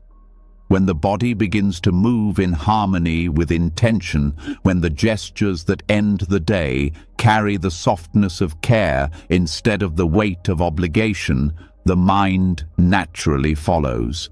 Stillness no longer feels separate from motion. What begins in ritual continues in silence, and the distance between awareness and action narrows. It is in these subtle moments, when everything feels settled, simple, and effortless, that a deeper current can be felt beneath the surface of ordinary attention. A direction that moves inward, not with force, but with inevitability. This current is not created, it is discovered. In the Pali texts, it is called anuloma kika, the function of conformity, or the alignment of the mind with the momentum of liberation. This concept belongs to a series of insights described in the stages leading to stream entry, the first irreversible shift on the path of awakening. But its essence is not reserved only for advanced practitioners. It speaks to something every meditator has access to, those brief but powerful moments when the mind drops resistance and leans into release. These are not grand breakthroughs, they are micro moments, glimpses, shifts that often pass without notice, yet leave a subtle clarity behind. The function of anuloma is not to push the mind forward, it is to match the direction of freedom. Every time you pause before reacting, every time you notice a thought and choose not to follow it, every time the breath deepens on its own without being manipulated, the mind touches this alignment. It is not dramatic. It is often quiet. But in that quiet is a signal. The wheel is turning the right way. You are no longer trying to reach peace. You are beginning to remember what it feels like when nothing blocks it. These moments are the most valuable part of a contemplative life, not because they last long, but because they are real. They show you what the mind is like when it stops chasing. And even if the insight does not stabilize, the impression remains. The body remembers, the heart softens, the mind becomes slightly more willing to trust stillness.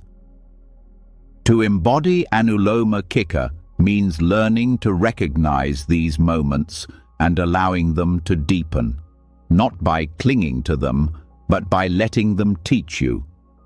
When a thought begins to dissolve on its own and you don't interrupt it, you are embodying this function. When a judgment arises but is met with space instead of commentary, you are moving with the momentum.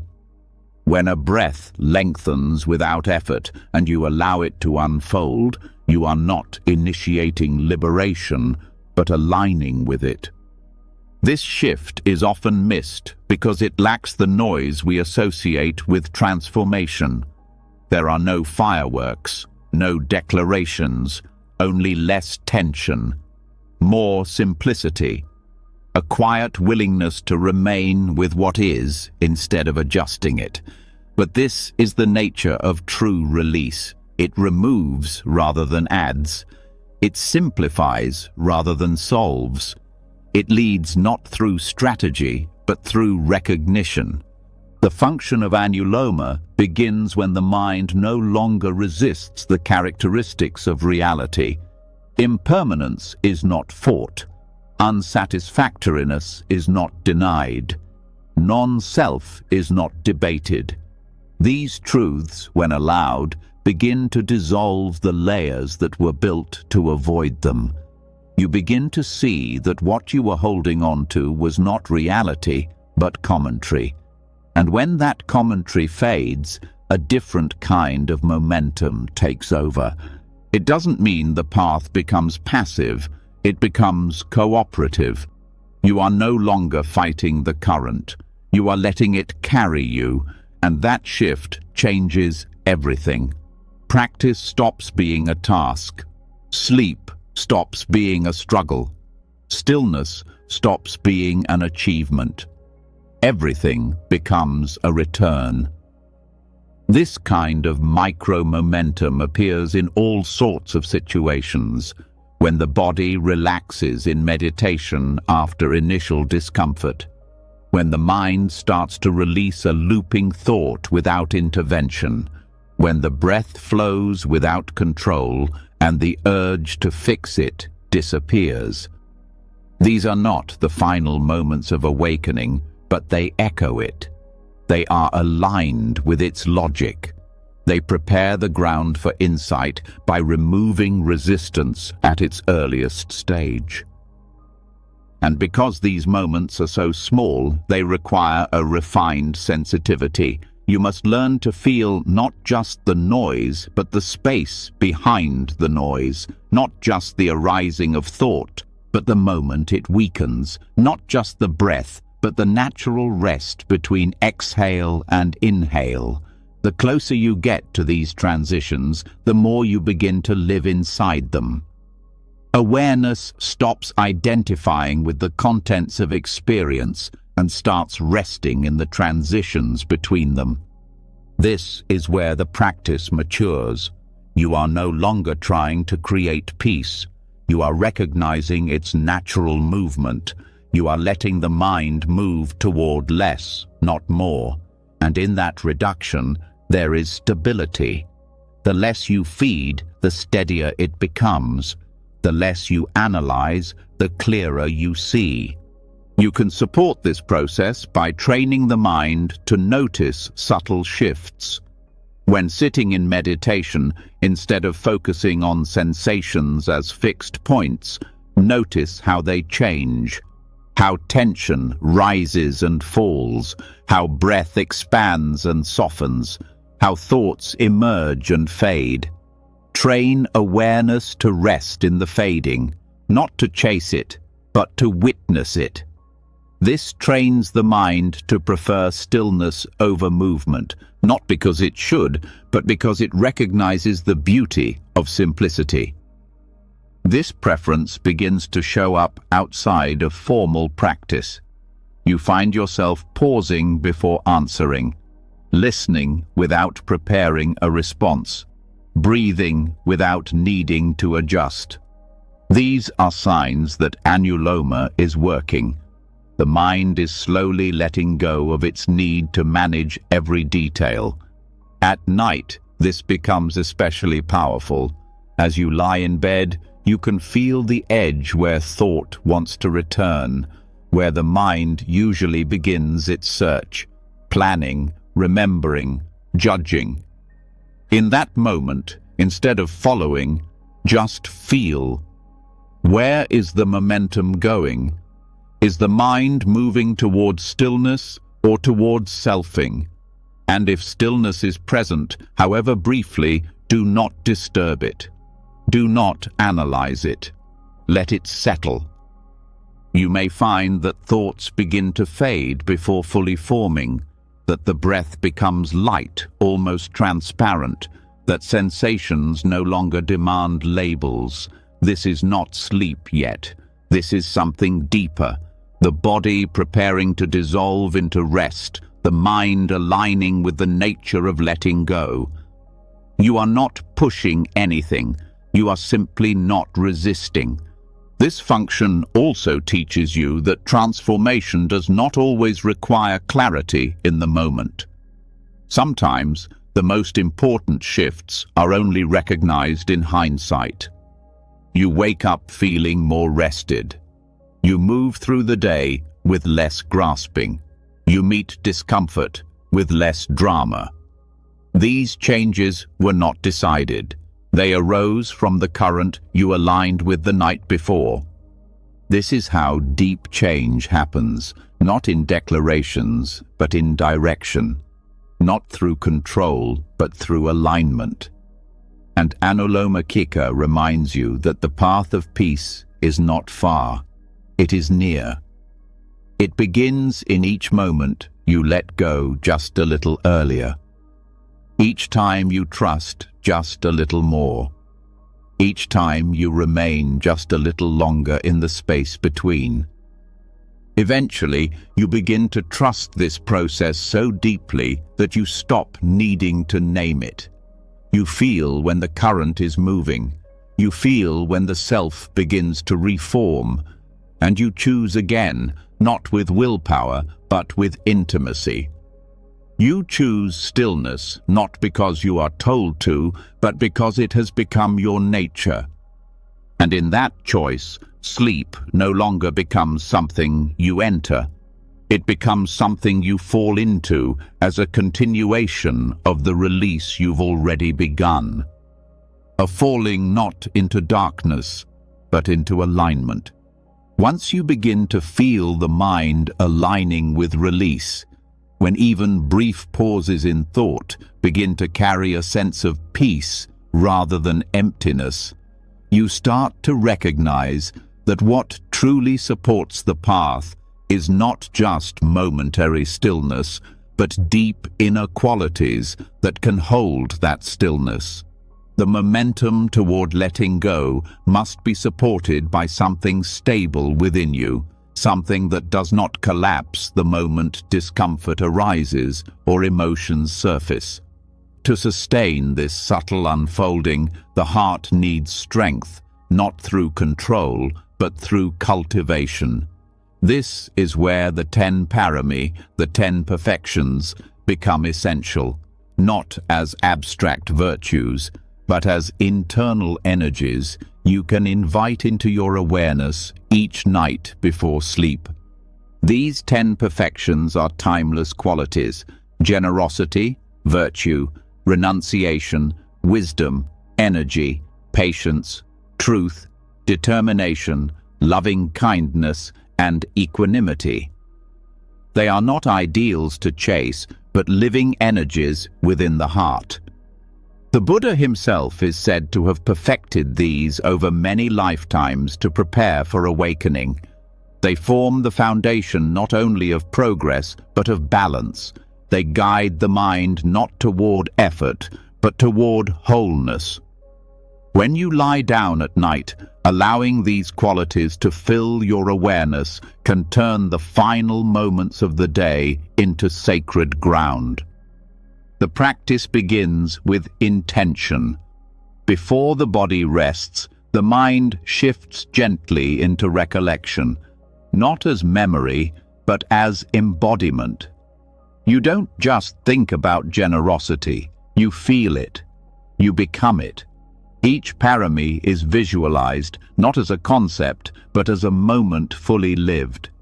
You allow yourself to enact the essence of each one in your imagination, like stepping into a role, not for performance, but for transformation. You begin with generosity. The mind recalls an act of giving, not only material, but emotional. You feel what it's like to offer without expecting anything, to give something with complete sincerity. Visualize the act as vividly as possible, your hands offering something needed, your heart open, the other receiving with ease. Let the feeling of spaciousness grow. You are not clinging, you are not hoarding, you are free. Let this sense of inner abundance remain as a quiet echo. Next, you shift to virtue, but not as a list of rules. Virtue here is the inner integrity that keeps the mind clean. You visualize yourself making a choice that preserves clarity, that avoids harm, that honors boundaries. It may be something simple, speaking honestly, refusing to retaliate, turning away from impulse. You see yourself choosing what uplifts instead of what reacts. Let this visualization be grounded, not idealized. See the strength in restraint. Let the mind rest in the relief that comes from being whole. Then, renunciation. This is often misunderstood as loss, but renunciation in the parami sense is the joy of simplicity, the power of letting go willingly. You visualize yourself placing down a burden, something you don't need to carry. It might be a possession, a relationship dynamic, a craving. You see yourself stepping away from it, not with sadness, but with freedom. The weight lifts, the breath deepens. You feel the spaciousness that comes from needing nothing. Rest in that simplicity. With wisdom, the mind turns toward clear seeing. You visualize yourself in a situation that once confused you, but now you meet it with understanding. You see through the illusion. You know what's arising is conditioned. You do not react. There is no judgment, only clarity. Feel this as a moment of internal light cutting through fog. Let the mind rest in the insight that truth does not need to be defended. It only needs to be seen. Then energy, not physical effort, but steady persistence. You visualize yourself not giving up, meeting difficulty with quiet resolve, not pushing, not forcing, but continuing. Maybe it's in practice, in a hard conversation, or in enduring discomfort. You see yourself remain. You feel that strength, not tense, not aggressive, but unwavering. Let this image settle in the body as quiet power. Now, patience. You let the mind return to a moment of waiting, not anxious waiting, but acceptance. You visualize sitting with a feeling that hasn't resolved, a person who hasn't changed, a situation that remains uncertain, and you remain with it. Not because you approve of it, but because you are not trying to escape it. You see the strength in not needing control. Let this patience soften the breath, open the heart. Truth follows. This is not only speaking truth, it is being truth. You visualize yourself saying something that is deeply honest, even when it's vulnerable. You speak with clarity, not to win, but to reveal. You see that truth is not sharp, it is steady. You feel the stability of a mind that no longer hides. You let that steadiness remain as a tone in the body, a quiet alignment. Next is determination. This parami is not stubbornness. It is the inner commitment to keep walking even when the path is unclear. You visualize a moment where you recommit, not out of pressure, but from clarity. You see yourself meeting fear or resistance and continuing anyway. You feel the strength that does not come from certainty, but from remembering why you began.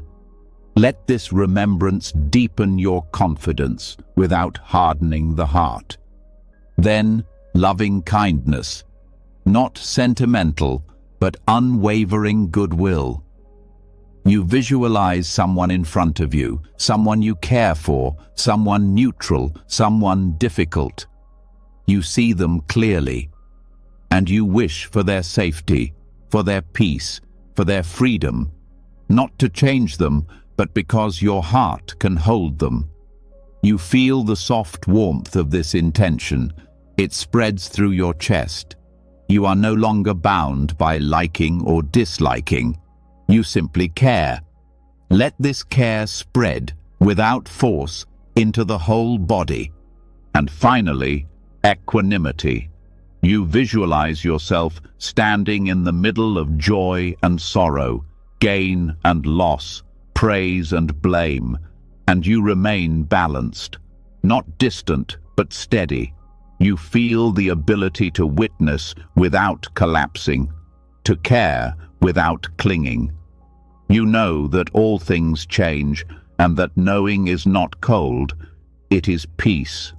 Let this inner balance become the final resting place of the mind. As each parami is visualized, the heart begins to feel whole, not perfect, not complete, but aligned. These qualities are not ideals you must live up to. They are reflections of the mind's potential when not disturbed. When you invoke them before sleep, you are not performing, you are returning. And the effect is immediate. The mind becomes less noisy because it is no longer fragmented, less grasping because it feels full, less anxious because it remembers its own strength. Each visualization becomes a cleansing, a soft gathering of scattered energy, a quiet reminder of what truly matters. You don't need long. Just a few minutes with each is enough. You can choose one each night, or allow the mind to rest on the ones that feel most alive. The point is not completion, it is connection. The heart that remembers generosity, truth, or patience, even for a moment, falls asleep with more peace than a mind busy with plans. And when these qualities are felt regularly, they begin to shape the inner world.